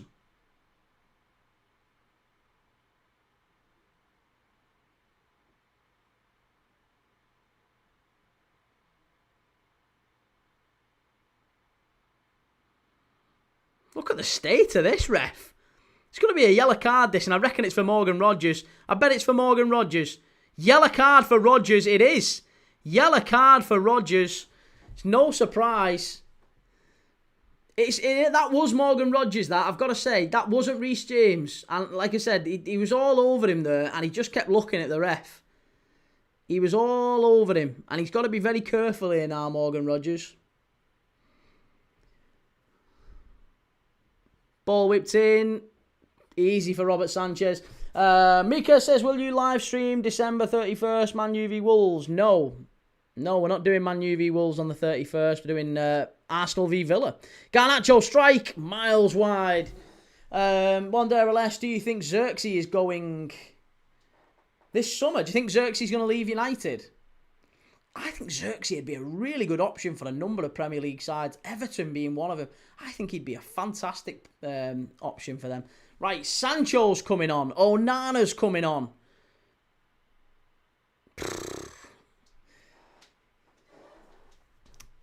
Mika says Sesko or Xerxes. I think Xerxes is the better player for sure, but Sesko can be better if he kicks on. He can be a better player, but right now Xerxes is definitely better than Sesko.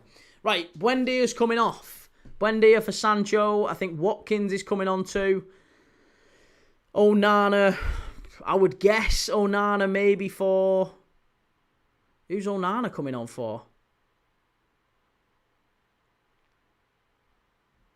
Buendia's come off. Daniel Marlin. Omar says, which football team is the only invincible in the Premier League history, and which football team won the Golden Premier League trophy? Preston, wasn't it? I think it was Preston, yeah. Sarah says, Sesko needs more time. Good player though, isn't he?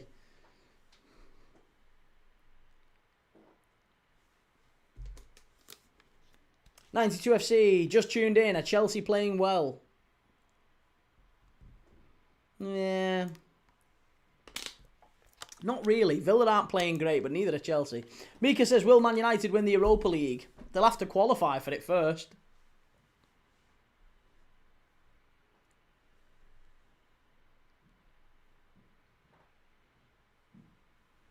Yeah, they'd have to qualify for it, but they got to the final, didn't they, last year?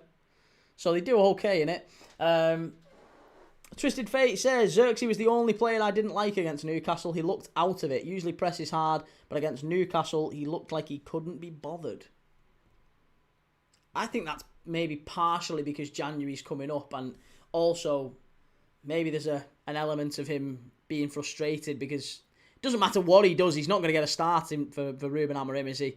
And when he has played, by the way, I thought he did really well against Palace. Scored a great goal against Palace, and I thought he led the line really well. But Ruben Amorim wants a different type of striker, so he's not gonna go with him. Be yourself, Dylan. Sunderland will stay up. Yeah, Sunderland will stay up. That's a fair shout. One day or less, 2 different teams playing different styles. The problem we have, I feel, is the service just ain't there for Sesko. Again, very true. You've not got the players. You need I think the defence is the biggest issue for United. Going forward, you've got players who can hurt the opposition. You're so open in midfield. So defensively, you've got real problems at the back, especially if you commit any bodies forward. It's a great bit of play that by Chelsea. Unlucky. Villa now on the counter. Villa on the counter if they get this right. This is lovely, lovely play. Lovely, lovely play. Oh, Kamara. Oh, that would have been an absolutely world-class goal, that, if Villa had scored that. If Villa had managed to put that in, that was world-class. That was absolutely top quality. Dylan, will United get top 4? No chance. United don't finish in the top 6 for me. Or if they do, maybe just about top 6. Red Rebellion, I only have one question. What on earth did Garnacho do to his hair? It looks like he has barn hay stuck on his head. And Twisted Fate, yeah, but that's the Xerxes I like key. Palace v Newcastle was night and day in terms of performance. Yeah, I feel like he's going to move on, isn't he? It's quite clear he's not wanted at Manchester United.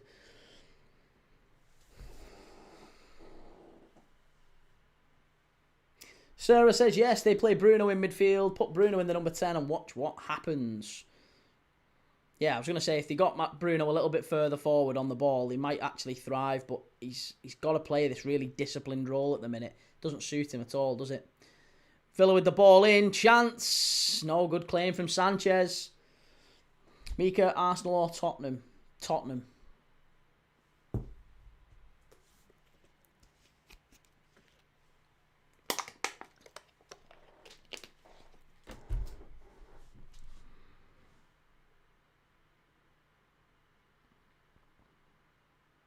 Oh, great play. Villa, chance. Yes, it's 1-1. There you go. It's Ollie Watkins off the bench.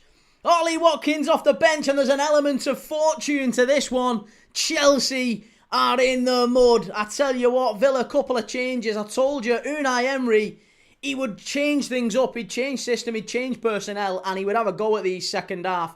He stood off Chelsea and let them have all the ball, and now Villa are starting to go forward and they're starting to reap the rewards. Now we could see Villa kick on and win this. It's a really, really poor goal to give away for Chelsea. They give the ball away really cheaply. It's those Chelsea centre-backs again. I told you, the Chelsea centre-backs are an absolute nightmare. It's calamity at the back. And actually, I don't even think, as Watkins actually scored this here. It's Chalobah, I think. Does he get a touch on it? Oh, it's Robert Sanchez who pushes it back onto Watkins and it just bounces in. It's quite fortunate. But who cares? Villa are in front, or Villa are level rather, and I think they will be in front in a minute. It's 1-1. There you go. Villa back in it. Unai Emery's delighted. Twisted Fate says Bruno still creates a lot from the deeper role. To be honest, this narrative of putting him higher improves Sesko's service isn't what I would say. And 3-Star Red says, finally the game kicks into gear. Well, we're going to get half an hour of actual football here, hopefully. Hopefully we get a bit of footy in the last half hour.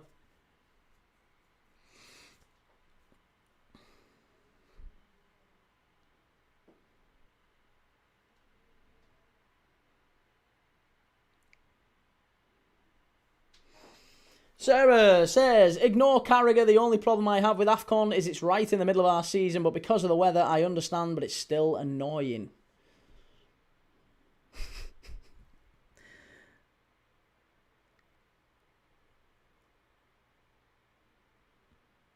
To be honest, I actually don't think Carragher's got a lot of grief for the whole AFCON thing, but I don't think Carragher actually said anything disparaging about the AFCON. I think he was frustrated because people missed the whole point of what he was saying. He was making a point and people bypassed someone. Was it the host? Who was the host or someone said, well, this is the AFCON. And he was like, yeah, but... And people was like, yeah, well, he's disrespecting the AFCON, saying it's not a serious trophy. That's not what he meant. That wasn't the point, the actual point of what he was saying. But people don't like Carragher, so they make an issue out of it. Aaron says, imagine spending £1 billion and you can't even challenge for a title. Which team are you talking about there? Sir Paget says he would assist Sesko more if he was back in his rightful place. And Will's Wizard says, I said 2-1 Villa key. My prediction is very much alive. You did, Will. Joe says, imagine if Liverpool scored that Puskas worthy. Behave yourself, Joe. You're so bitter after yesterday, aren't you? Clarkey says, Key, I think Man United have better defenders than Chelsea this season. It's a very, very close call, that. United and Chelsea have some of the worst centre-backs in the Premier League, and yet we're supposed to believe that both of these teams will make the Champions League. I just don't see it. I'd be amazed if both of them do. One of them, maybe. Villa driving forward here now. This is a big, big chance for Villa. Here's Morgan Rogers. Loads of Villa players flooding forward. Martson! Oh, good save. Hey, I'm telling you, look at Robert Sanchez. He's screaming at his teammates here, saying, come on, you've got to get back. Villa are all over these now. Rodgers plays it into Martin. He was onside, and the Villa players in the middle. Look at them. Tielemans is screaming at the back post. All he wants is Martin to just drill it across the face of the 6-yard box. It'd have been a tap-in for Tielemans. An absolute tap-in. But it's going to be a corner kick, is it? Yep, corner kick. Tielemans here. Comes across to take it. I'm telling you, Villa are going to pinch this late on. Villa are pinching this late on. I'm telling you, it's coming. Here's Sancho. Tielemans. Good ball in. What a pass that is. Oh, it's going to be another corner. Adam says, there were a lot of clubs bidding for Morgan Rodgers last summer. Now we know why. Top player. Top player. Joe says, no, I'm just calling you out for your unbelievable bias, pal. Behave yourself. Kane says, Martinez and De Ligt is brilliant, but I haven't been fit at the same time to play together. I don't rate De Ligt. I think De Ligt is just as much of a headache as these Chelsea centre-backs, to be honest. Tielemans with a corner. Played right-footed. He gives it away. This is terrible. And now Chelsea counter-attack. Cucurella, great ball forward. Chelsea flying forward here. What a pass that is. Oh, Cole Palmer gets it all wrong. Blake says Villa starting to become an annoying bogey team for Chelsea. And Besh Phillips says Chelsea still. Aaron says, I think people have a grudge against Carragher because he spat at that child and didn't get sacked. He took responsibility for his actions. Move on, that's what I say. He didn't spit at a child. He didn't spit at a child. Again, that's the narrative that people will use because they want to have a pop at him. He didn't spit at a child. He spat at a fella who was being a prick, driving alongside him and taking the piss. And he lost his head. He was getting baited. It was literally, it's like that. It's like the same version of like when your older brother or your sibling or whatever is like, not touching, can't get mad. Not touching, can't get mad. It's that. It's literally that. And that is what was happening on a motorway or whatever they were driving. And he lost his head. He lost his head. And he spat at this fella. And he shouldn't have spat at him. Shouldn't have spat at him. He's a divvy. Carragher's a divvy. He spat at him. And his little girl was in the back passenger seat. So the whole... He spat at a child. Fuck off, spat at a child. He spat at a child. Behave yourself, he spat. He never spat at a child. Spat at a dickhead who was driving alongside him. Sarah says, I do watch United. Even as a Liverpool fan, I have family members who are United season ticket holders for years. Even though they say Bruno needs to be back in the number 10 role. Adam says he should have never spat in the first place. He risked his career there. Yeah, that's true. No one's denying that. He took absolute, pelters for that. Spitting is minging. Spitting is disgusting. You don't spit at anyone.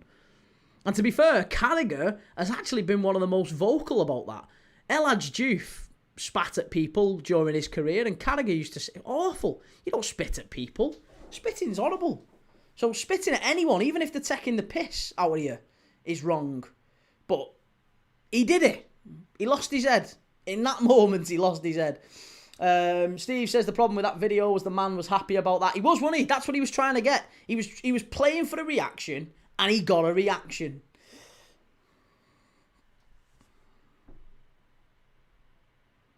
Be yourself, Dylan. Udinese get a 95th minute equaliser against Lazio. Thank God I stayed away from that one. Will's Wizard Boss says, wow, Gusto Gittins and Delap are on for Chelsea. Yep, 3 big changes for Chelsea. There's still time. I'm telling you, there's still time. Last 20 minutes here. There's going to be a winner. There's going to be a winner in this one. And I hope it's a Villa winner. Gittins for Garnacho. Delap on for João Pedro. Gusto on for Cucurella. Sarah says, Eric Cantona kicked a fan. Nothing was said. Well, I don't know about nothing was said. I remember I was around at the time. I remember Cantona got pelters for that one as well.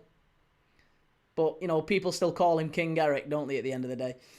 Scottish GHK says, question, which player played over 1,000 games for English clubs but only scored 1 goal? 1,000 games but only scored 1 goal. Outfield player. Outfield player. Is it an outfield player? Yellow card for Delap here. Aaron says he spat at the child. Stop being biased. I'm not being biased. He didn't spit at a child. There was no child in the car that he was looking at. He wasn't even talking to the child. He was communicating with the fella. You're being biased, Aaron. Because you want an argument against Jamie Carragher. That's why. People can't be honest. Just be honest. Just be honest about it. You don't like him. And that's fine. I don't like that he spat on someone. Even if the guy who he spat on was a prick, he's still a knobhead for doing it. He still shouldn't have done it.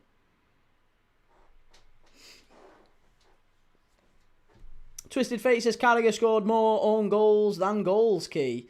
Scottish GHK, not outfield, a bit of a giveaway. Shilton? I don't know. Who was it? Caicedo and Delap just getting booked there. Cole Palmer's been dragged off the pitch here.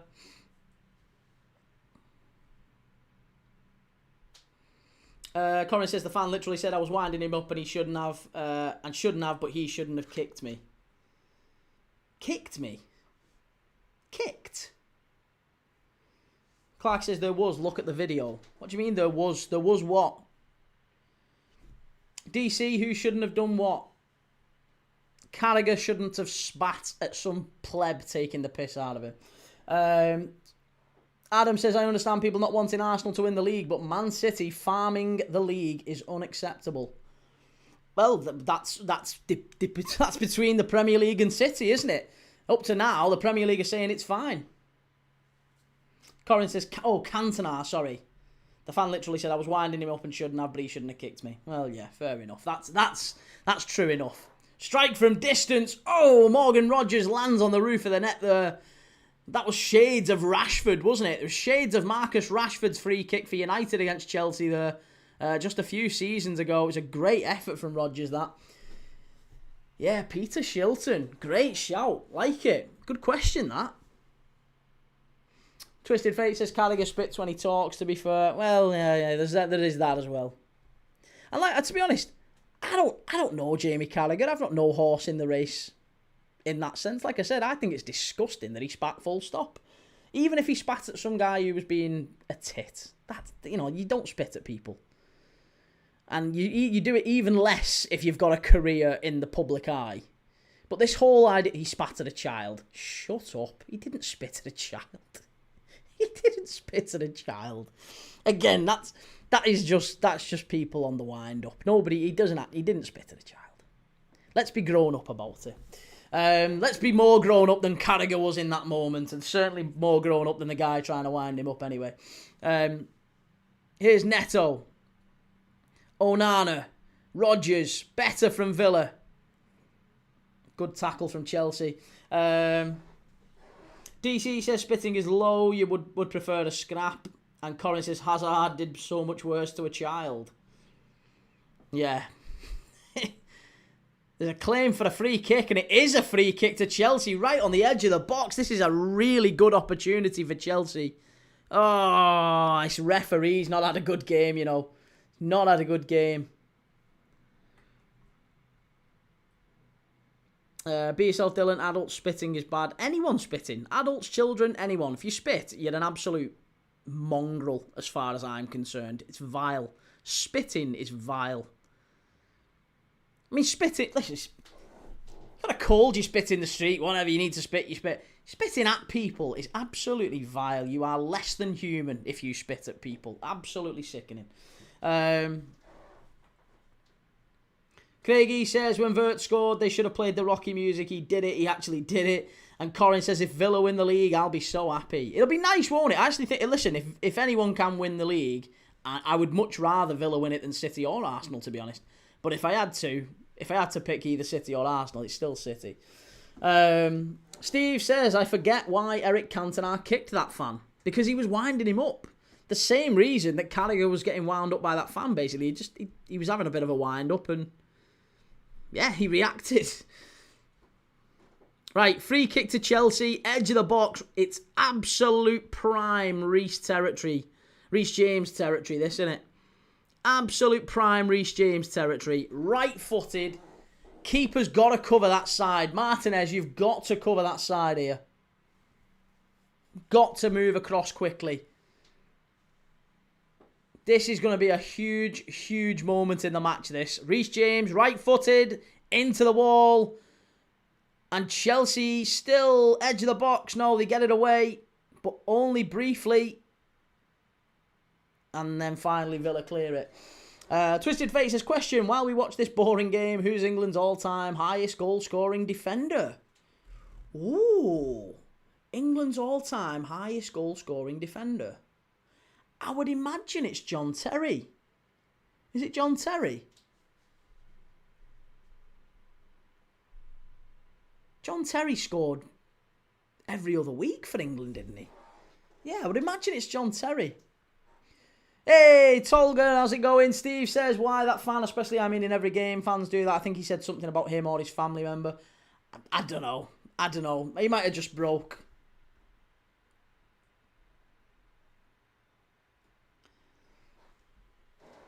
Kane says Harry Maguire. Corin says John Terry. Kane thinks it's Sol Campbell. Terry Butcher. Scottish GHK says 1990 Rijkaard Voller spit was gross and on the world stage. I remember that as well, yeah. I mean, I don't remember it in terms of in real time, but I remember it. I've watched it subsequently. But yeah, he spat in the back of his ear, didn't he? Yeah. And I still maintain that, yeah, spitting at people is absolutely minging. Spit at people, you're absolutely vile. Joe says, did you see the Hibs anthem after the game? Absolute chills for any fan. Absolute chills. Sunshine on Leith. That's another thing. Everyone's heard it now, so they're all talking shit. It's crap. Behave yourself. Sunshine on Leith. It's no better than Newcastle's walkout music. Corin says, just looked it up. It's John Terry. Sarah Paget says Tony Adams. Well, apparently it's not John Terry, says Corin. It isn't John Terry, according to Twisted Fate. Sarah Paget says Tony Adams. That would have been my next guess. A clue, he still plays football now. Still plays football now.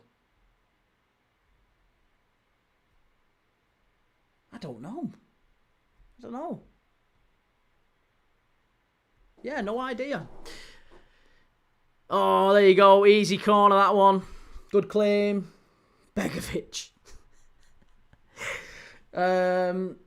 John Stones. Can't be John Stones.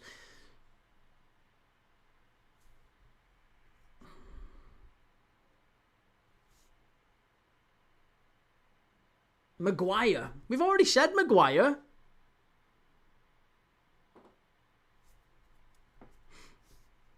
Harry Maguire. Is it really? There you go. And apparently it is Harry Maguire. Jambo says Joe Gomez. Honestly, Joe Gomez has to get one before he finishes at Liverpool, surely. Right, Villa, ball into the box. Easy for Robert Sanchez. 11 minutes to go at the end of this one. Boubacar Kamara's been booked. That means he misses the Arsenal game as well now. So Kamara and Matty Cash now both missing the Arsenal game coming up. 3-Star Red says John Terry scored many times away from home, allegedly, but not with England. Yeah, scored quite a few with teammates, didn't he?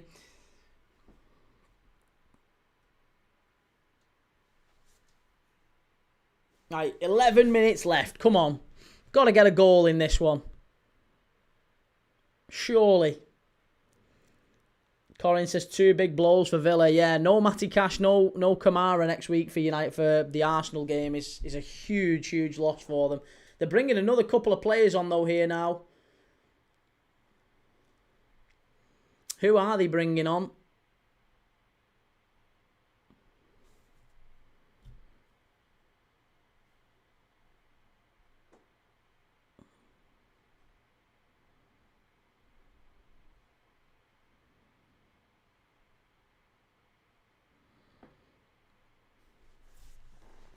Chelsea, far post, into the area, good block from Villa again, defensively very, very sound. And as it stands, by the way, listen, if it does finish 1-1, the big winners tonight are Liverpool, aren't they? Huge winners tonight.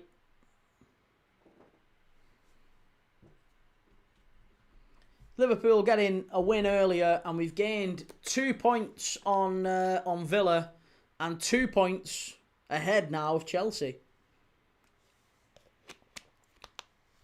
Right, it's going to be Bohada and Luca Dean about to come on for Villa. Chelsea corner first, though.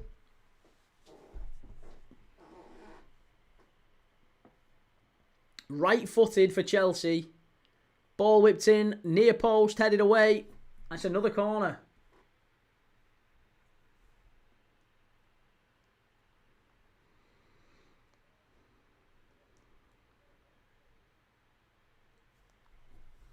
Steve says Villa will score, I hope. I'm rooting for a Villa goal on the counter-attack, Steve, but I just don't see it, you know.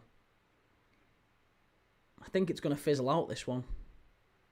The way the game's going now, Villa seem like they're content with a point. Which is not necessarily the end of the world. There's been plenty of teams who've come to Stamford Bridge and got away with less than a point. So, Liverpool being one of them. Arsenal only got a point here. So, listen, a point away at Stamford Bridge is no bad thing. I think Villa will probably lick the wounds and move on. They're still unbeaten in God knows how many games. Still a very good result for Villa, isn't it? A point. But here you go. 2 changes for Villa. Bohada and Luca Dean about to come on. Boubacar Kamara's going off. He's on a booking. He's missing next week's game against Villa. Against Arsenal, rather, sorry.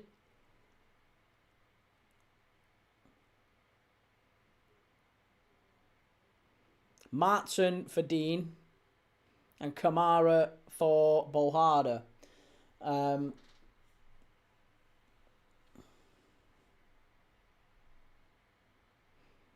Very nearly scored a good goal, though, Kamara. He should have probably put Villa ahead earlier in the game.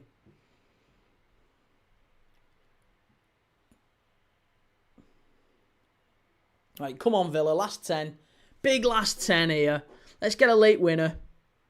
Delap loses the ball. He's not done well since he's come on. And now Villa, big chance on the counter-attack here. Watkins, got to strike it here. Oh, what are you doing? No! Oh, it's too easy again. Ollie Watkins. Got to find a way to get a shot away there.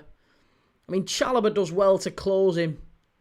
But I feel like once you get in that position, you've got to open your body up and get a shot away at the goalkeeper. He ends up winning a corner. Disappointing that for Ollie Watkins.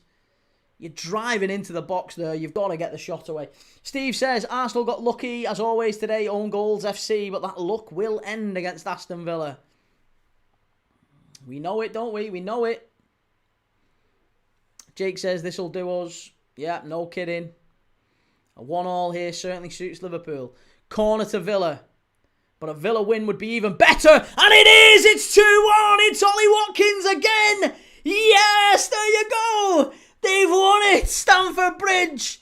Oh, what's going on, Chelsea fans? What's going on? Chelsea, they've had fans in the chat tonight saying, we're going to end the Villa streak. Yeah, not tonight, you're not. Villa are flying and Chelsea now 3 points behind Liverpool. Getting our tailwinds, lads. You're never catching us now. That's it. Chelsea out of the top 4 and they're not getting back in. They're falling to bits, Chelsea. That's 1 win in 6 when they lose this one. It's brilliant from Villa. Ollie Watkins, fabulous header. And again, the Chelsea defence all over the place. They're all over the place. They're a terrible defensive unit, Chelsea, individually and as a collective. They're all over the place. It's a great header. He's got all the time in the world. He's got the freedom of Stamford Bridge. It's a great header and it's 2-1. Get in there, Villa. Yes. Get in there. Great goal. Great result for Villa, this. Fabulous. Absolutely fantastic. And hey, Morgan Rogers is holding Ollie Watkins' shirt there and saying, hey, remember the name. We were talking about backup options for Harry Kane at the World Cup. And quite a few people in the chat, I'll be honest, myself included, said, I don't think Ollie Watkins has done enough this year to secure maybe a backup spot in the England World Cup squad. But actually, keeps turning up like this. He's come off the bench and won the game for Villa. He's done it. He's come off the bench and won the game. Got to give him his due. Swifty said, I said Watkins needed to get going. You got it. You absolutely got it. Baz says, Key, nice. Well done, mate. Love that.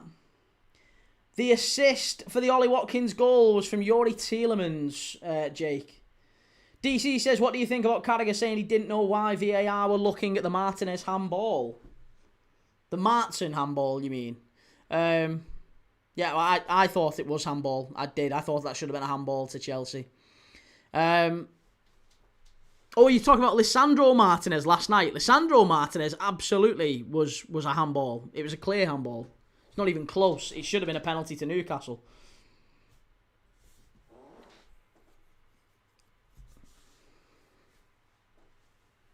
Scottish GHK says, Chelsea have not only forgotten how to defend, I think they're coaching against it.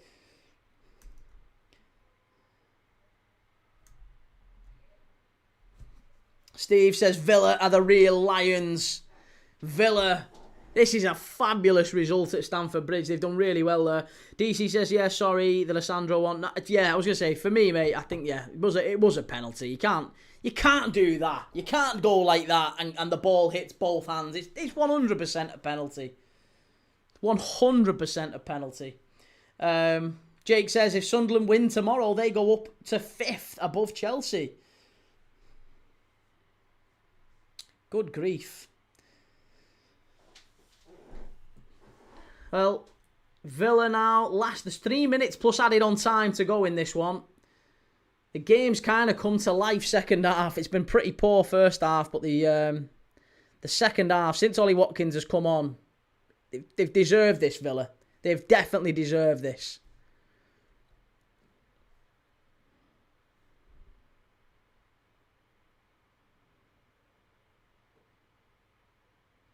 Here's Villa driving forward now. It could make it 3. Oh, it's poor. Really poor, and it's a corner again. Do you know what? The use of the ball going forward, Aston Villa, this is what will end up costing them in the Champions League, in the race for, top 4 and whatever. The use of the ball going forward is so poor. I did say this earlier, didn't I? What did I say earlier? I don't want to do the whole I told you so, but I did say Chelsea's defence will cost them. They won't have a meaningful season because all over the place at the back. And the reason Villa won't do anything in the league or won't do anything in terms of qualifying for the Champions League is they don't score enough. They don't score enough. They get in positions to score and they're just so wasteful. They could have been 4 up tonight. Big opportunities. Now driving forward and they could yet make it 3.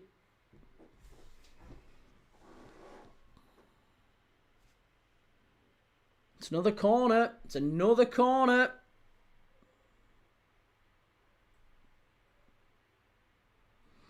Corin says Villa will have now got 18 points from losing positions. That's incredible, isn't it? Hey, some team to beat Villa in this last 15 games. Must be some team who's beaten Aston Villa. There's only one team who's beaten them. They must be absolutely incredible. The champions. Oh, hey, gotta be a red card, that. Robert Sanchez, that's a red card. He's out the penalty area. It's a clear red card for Robert Sanchez, surely. Get him off, ref. Get him off. That is a red card, clear as day. It's a clear red card. It's got to be a red card. It has got to be a red card. I don't care if he slipped. He's got out the area. This is a red. It's a red. Oh, come on. That's a red card. That is a red, surely. You can't have a keeper carrying it out the area like that. Villa now in 3rd. 3 points off Arsenal at the top. Chasing 8, and they play Arsenal in a couple of days' time. They're not going to be able to go ahead of him, don't get me wrong, but they're not far away.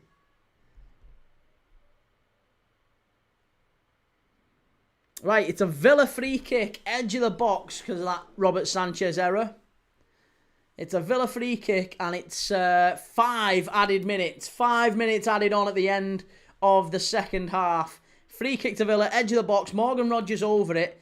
This is exactly the sort of position that Morgan Rogers scored in against Leeds at Ellen Road. He got it up and down, over the wall, and it was an absolutely fantastic free kick then. So, could he do it again? Or are Villa just going to take it in the corner and do the sensible thing? I think you've got to go for a shot for here. It's a brilliant opportunity. You've got to have a go, because if this gets through the wall, it's 3-1, and it puts a real seal on a win. Morgan Rogers, up he steps, right-footed. Oh, no. Oh, Dean. It was Luca Dean who took it off him left-footed. And parried away by Robert Sanchez. And now Sancho's got it in the corner. Just keep it, Villa. Just keep it. You don't need to try and win. What are you doing? No. You don't need... This is Liverpool syndrome again. You're giving the ball away unnecessarily. You don't need to do it. Just keep hold of it. Nice and casual. You don't need to try and drive forward. Just keep hold of the ball, for God's sake. They've given the ball back to Chelsea now. Juan Derrell says Sanchez is a very clumsy dangerous goalkeeper. Look at what he did for United. Yeah, cost them the game against United, didn't they? Mike J24 says this club model is never going to work.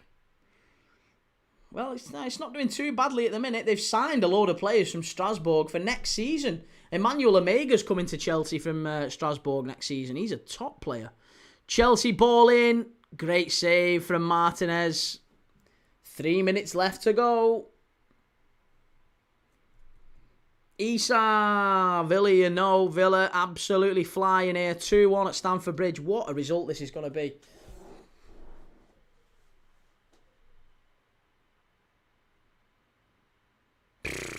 This Chelsea defence is shocking. So poor.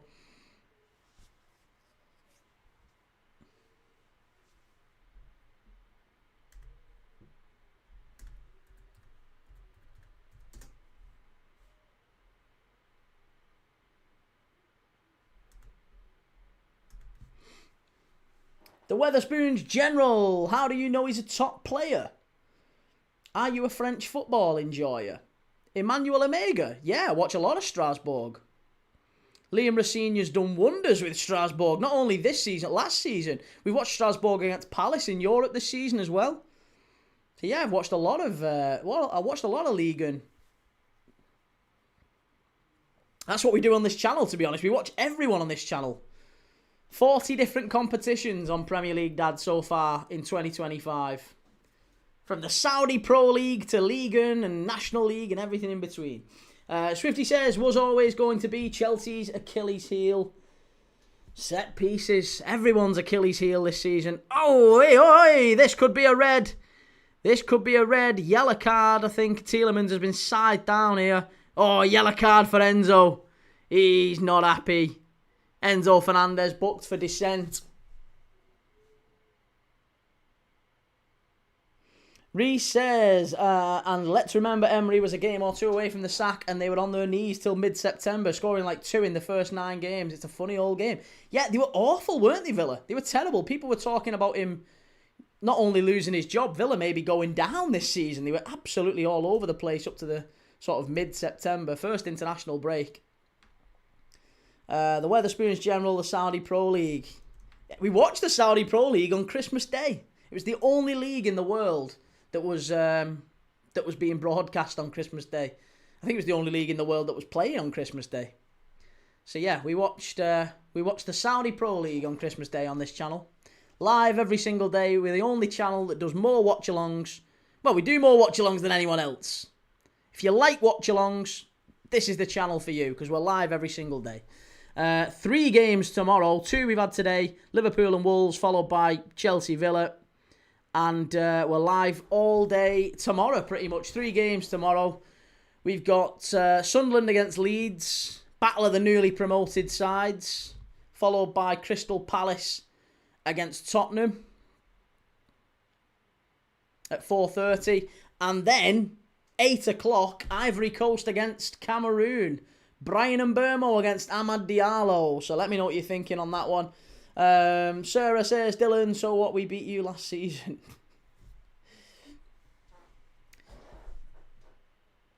Be yourself, Dylan. Villa's next game is Arsenal, yeah, and they've got a couple of players missing as well. Big players missing. I think this could be it, you know. The referee's going to blow up in a second.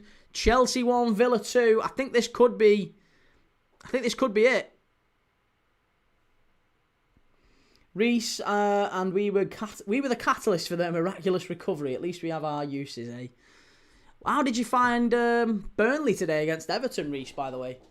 There you go. It's full time here at Stamford Bridge. Absolutely unbelievable performance from Villa. 2-1, turning it round. They've managed to turn it round. That's the important thing. Absolutely fantastic. At the end of this one, Chelsea 1, Villa 2. Ollie Watkins off the bench. They were 1-0 down when he came on. And Chelsea throwing it away. Again, 1 win in 6 for Chelsea. Are the wheels starting to come off for Enzo Maresca?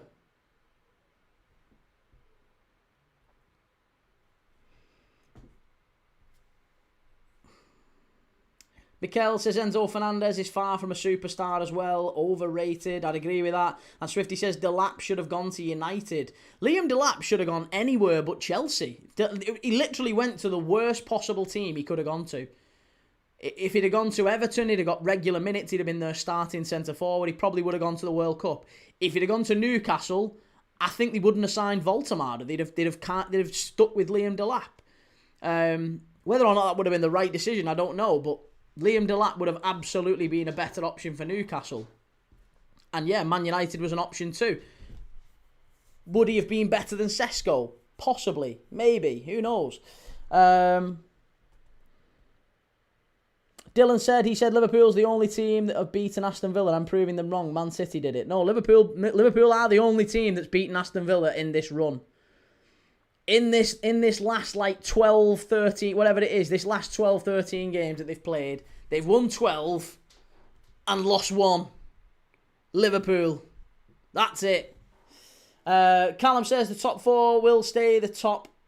Villa have beat Arsenal, Chelsea, United, City. I still can't see Villa getting a top 4 this season. I really can't. I am going to stick with that. I'm going to stick with that. I can't see Aston Villa qualifying for the Champions League this season unless the Champions League opens up to 5th spot. It might not be. The Champions League might well be only for the top 4 this season. And if it is, I don't think Villa get it. I think Villa are not going to finish above Liverpool, City or Arsenal for sure, but I don't think they finish above Chelsea in the long run. I think Chelsea get it right and they get their act together. But I'd be made up if they didn't, I'll be honest. I'd be absolutely made up if Villa proved me wrong and they did get top 4. I would like Villa to get top 4. Scottish GHK, I think your nappy needs a change, Dylan. Get a nation state to sponsor the change, just like your club. Sarah says, where are we up to? Ethan, to think we've been rumoured to want Maresca when Pep goes. Yeah, do you think that's not the right option, is it? That is really not the right option.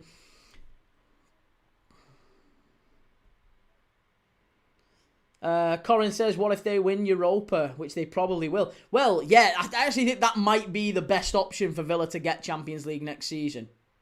They might well get Champions League next season if they win the Europa League. That's probably the only way that it happens. Mike J24 says, Maresca is not the problem. He's a great coach. So what is the problem then? What is the problem? What do you think is the problem at Chelsea at the minute? Like I said, 1 win in 6. They've struggled in games this season at times, and yeah, it just feels like recently something has happened behind closed doors, obviously, because Maresca's been quite vocal about that, hasn't he? He's been very, very vocal about the fact that Chelsea have... Not everyone at the club wants us to win. That was the comments, wasn't it? Not everyone at the club wants us to win. So it's been a really difficult week. I don't know what he was alluding to there. Don't know if he was maybe alluding to the guys upstairs, maybe. Does he not feel like he's got their full support, their full backing? I don't know. Sarah says, I think Kompany will be City's next coach. No, I don't think so. I think City's next coach is going to be Fabian Hürzeler from Brighton. Brighton's Fabian Hürzeler is almost ready-made for Manchester City. I think he's perfect for it. One day or less says, Garnacho is the problem. Garnacho the problem at Chelsea. Swifty says, Chelsea buy so many players, there's a lack of continuity. It feels always like a work in progress. That's a very smart assessment. I think I'd agree with that. Yeah, too many players, too much change, constant state of flux. It doesn't work, does it? It never really works like that. But look at that. In the top 10 today, everyone that has played, bar Chelsea, has won. Sunderland play tomorrow. Sunderland can go above Chelsea, above Man United, with a win over Leeds tomorrow. They can go up to 5th. Crystal Palace too can go above them, I think. Crystal Palace can go above them if they can beat Spurs tomorrow. So all of a sudden, tomorrow's games look like really, really big moments for both of those teams. Could we see Sunderland and Palace move back into the European places and Chelsea and United falling away again? Brendan says Villa, most consistent team in the country. Hope they go on and win the league. And, I mean, listen, I'd love it. I'd love nothing more than Villa to win the league. But I don't think they will. Ethan, what did you make of Dyche's rant earlier? Conveniently failed to call out Igor Jesus going down every time the wind blew. I haven't heard Dyche's rant. I'm sorry, because when the game finished, we immediately went on here to Liverpool v Wolves. So we did the Liverpool Wolves watch along, and then as soon as that game finished, we've done Chelsea against Aston Villa. So I haven't yet seen any news of what Dyche has said. What has Dyche said? What's been said? Let me know. Someone let me know in the chat what's been said. One day or less says might see some Instagram posts coming from Garnacho in the next coming days. Will says Key, I reckon the bottom 3 currently as it is go down at the end of the season. So what, West Ham, Burnley and Wolves? I don't think I'd disagree with that, you know. My prediction at the start of the season was Leeds, Burnley and West Ham. And obviously Leeds have kicked on, and Wolves, and I don't think anyone predicted Wolves to be quite as terrible as they've been. Mike says, we won 2 cups and that was the moment to be serious and make serious signings, but instead the opposite. Took 4 steps back. What would you have liked though? When you say be serious and make serious signings, what exactly were you hoping for? I mean, I don't think Chelsea didn't spend in the summer. What Chelsea's expenditure in the summer was pretty big, wasn't it?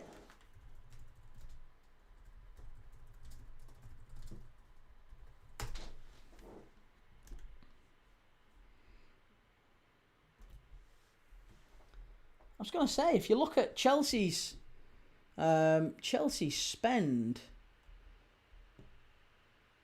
They spent nearly 300 million quid. João Pedro, Gittins, Garnacho, Estevao, Hato, Delap, Asugo, Sarr, Paez. I mean, these are really not non-serious. Mike says we bought the wrong players, mid-wingers, yet again, not buying a centre-half for the gaffer. He begged for one. Do you know, is Maresca the manager or is he the first team coach? Has he got full ability, I guess, at Chelsea to call the shots on that?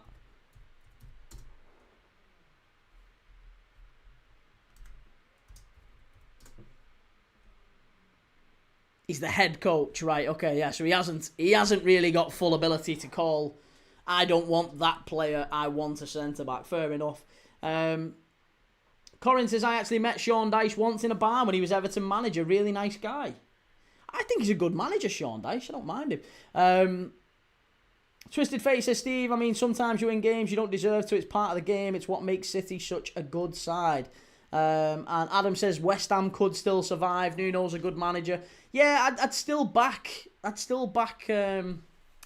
Nuno to turn things around at West Ham. They've got, again, January's just massive for everyone, isn't it? When you look at everything in the league at this moment in time, where all the teams are, there's so many teams whose seasons hinge on January.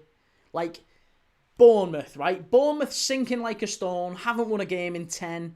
Semenyo, their best players, about to leave. If they don't get January right, they could genuinely be pulled into that fight at the bottom. They really could. They're struggling at the bottom, Bournemouth. As good as Iraola's been, they've been really lacking in pragmatism at the back, and it wouldn't surprise me if Bournemouth got pulled into a fight again. So keep an eye out on Bournemouth. Then you've got to look at, Liverpool. Liverpool are short bodies. Could they go and do something in January that helps them push on and maybe helps them get back into a title race? Who knows? Villa, Morgan Rodgers. Christ, everyone's going to be after Morgan Rodgers. Could Morgan Rodgers leave Villa in January? And does that then reshape their season? It just feels like there's loads of them sort of nearly moments. At the bottom of the table especially. West Ham, they need something in January. Christ, Wolves are 16 points away. I don't know what the hell Wolves need in January. Wolves need to sign Pete Messi to try and get back in amongst the sort of fighting chance of staying in the Premier League. So, yeah, I guess it remains to be seen exactly how all that pans out. Swifty says, you'd only say that Caicedo and Palmer have proven to be top signings so far. And Swifty says, Bournemouth lost 3 of the back 4 in the summer. Well, technically, they lost 4 of the back 5 because Kepa went as well, didn't he? Kepa was their starting goalkeeper. I know he's only on loan, but he went as well. Will says Senesi, their centre-back, is linked with a couple of clubs. They need to keep him. Well, centre-back, I think Senesi's... I think his contract's up, isn't it? I think his contract is up in the summer. I'm sure Barcelona were looking at Senesi.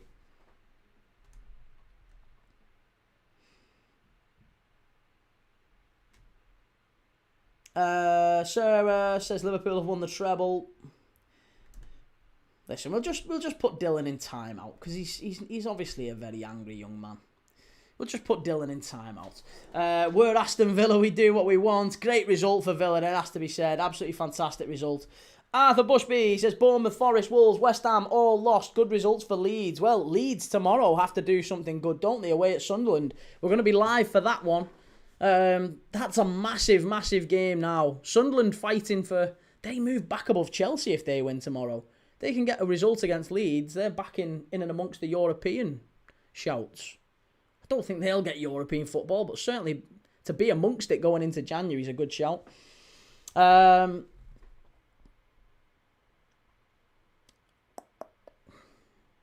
Will says, how is Zabarnyi doing at PSG though, Key? I don't know. I've not seen too much of Zabarnyi at PSG. PSG have... I think the issue for PSG's defence has been the goalkeeper more than anything. Callum says, Villa from 18th to 3rd. Another Leicester story coming up. Not for me. Not for me, no. Scottish GHK says, good decision. Not many timeouts. Dylan needed one. The mad thing is, mate, is that Dylan, I can see, he's still whacking messages in the chat. I just don't think he realises nobody else can see him. It's a very handy feature, that, on this platform. Very, very handy feature. You just switch him off. It's very, very useful. Arthur says, Sarah, oh, Arthur, come on. Don't be like that. Don't be like that. There you go. That's not very nice. Arthur's gone as well. Twisted Fate. We've got shut. We don't take that sort of nonsense. I don't listen. You know I don't mute people or ban people or any of that stuff very often. I don't feel the need to. People can look after themselves. I'm sure that I don't need to defend anyone in the chat. They're very capable of defending themselves. However, I'm not having people say that sort of stuff. Sarah's lovely. Adam says Leicester were lucky that season. Villa are unlucky this season. Corin says just lifeless trolls. Very true. Yeah, and they don't have too much of an effect. You just swat them away. Off you go. Swifty says I watched Morgan Rogers score a hat trick for England under 17s against Belgium. Wow. And Ollie, are you doing both games tomorrow? 3 games tomorrow, mate. Yeah, we're doing Sunderland Leeds first. Then we're doing Palace Tottenham at 4:30. Then we're doing Cameroon against the Ivory Coast. And Burmo against Amad Diallo in the AFCON. Big game in the AFCON. So, yeah, join me for 1 or 2 of them. Maybe all of them. Let me know what you're thinking. But I'll be live tomorrow from about 1:30, 1:45.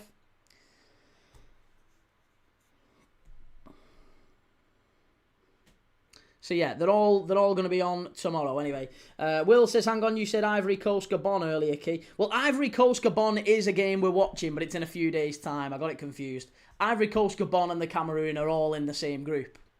We've done Cameroon v Gabon. We're doing Ivory Coast v Gabon. And I completely forgot that we're doing Ivory Coast Cameroon tomorrow. Steve, I'll join for the AFCON. Good lad, Steve. Good lad. R. Mackenzie says 2-1. I got the Man United v Newcastle prediction right, as well as wish I... Yeah. And Swifty says Joe Gellart played up front with Rodgers. Hey, he's having still a decent little renaissance at Hull, isn't he, Joe Gellart? Good player.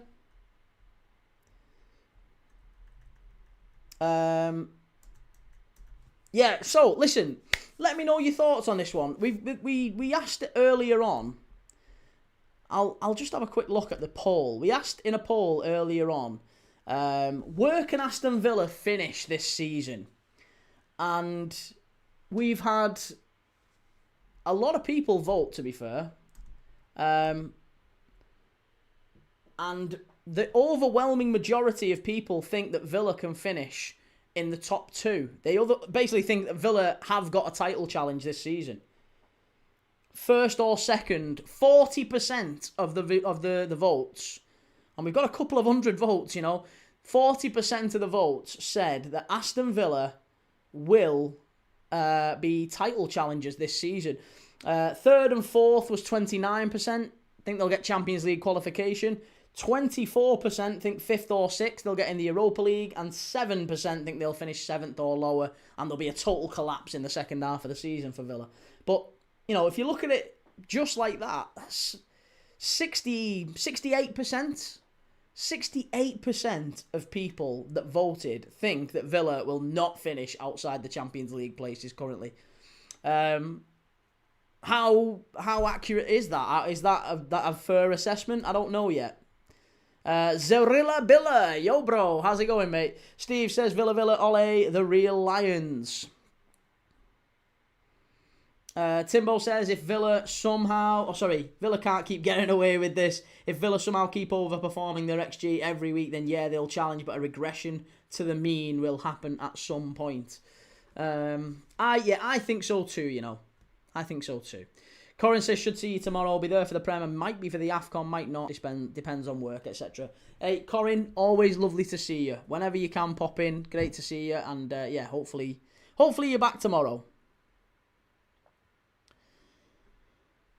Will's Wizard Expectations says, I think max expectations for Villa is top 4. I still can't see Villa finishing in the top 4. I know that seems like a harsh call. Yeah, I know that feels like a harsh call, but I don't see them qualifying for the Champions League via the league. I think if they are going to get Champions League football, it's via either finishing 5th and maybe the coefficient produces an extra Champions League place. It did last season. It might not do this season. Given how many teams England has in Europe, it's very likely actually that we won't have the highest coefficient. So therefore we won't get an extra Champions League spot. We'll see. Maybe we will, maybe we won't. But I think Villa's better chance of qualifying for the Champions League is actually via winning the Europa League. If they really push on and win the Europa League, there's a very good chance that Villa could get. Obviously they will get Champions League if they win it. Daz, after today, Key with Dom in, what would you do against Leeds?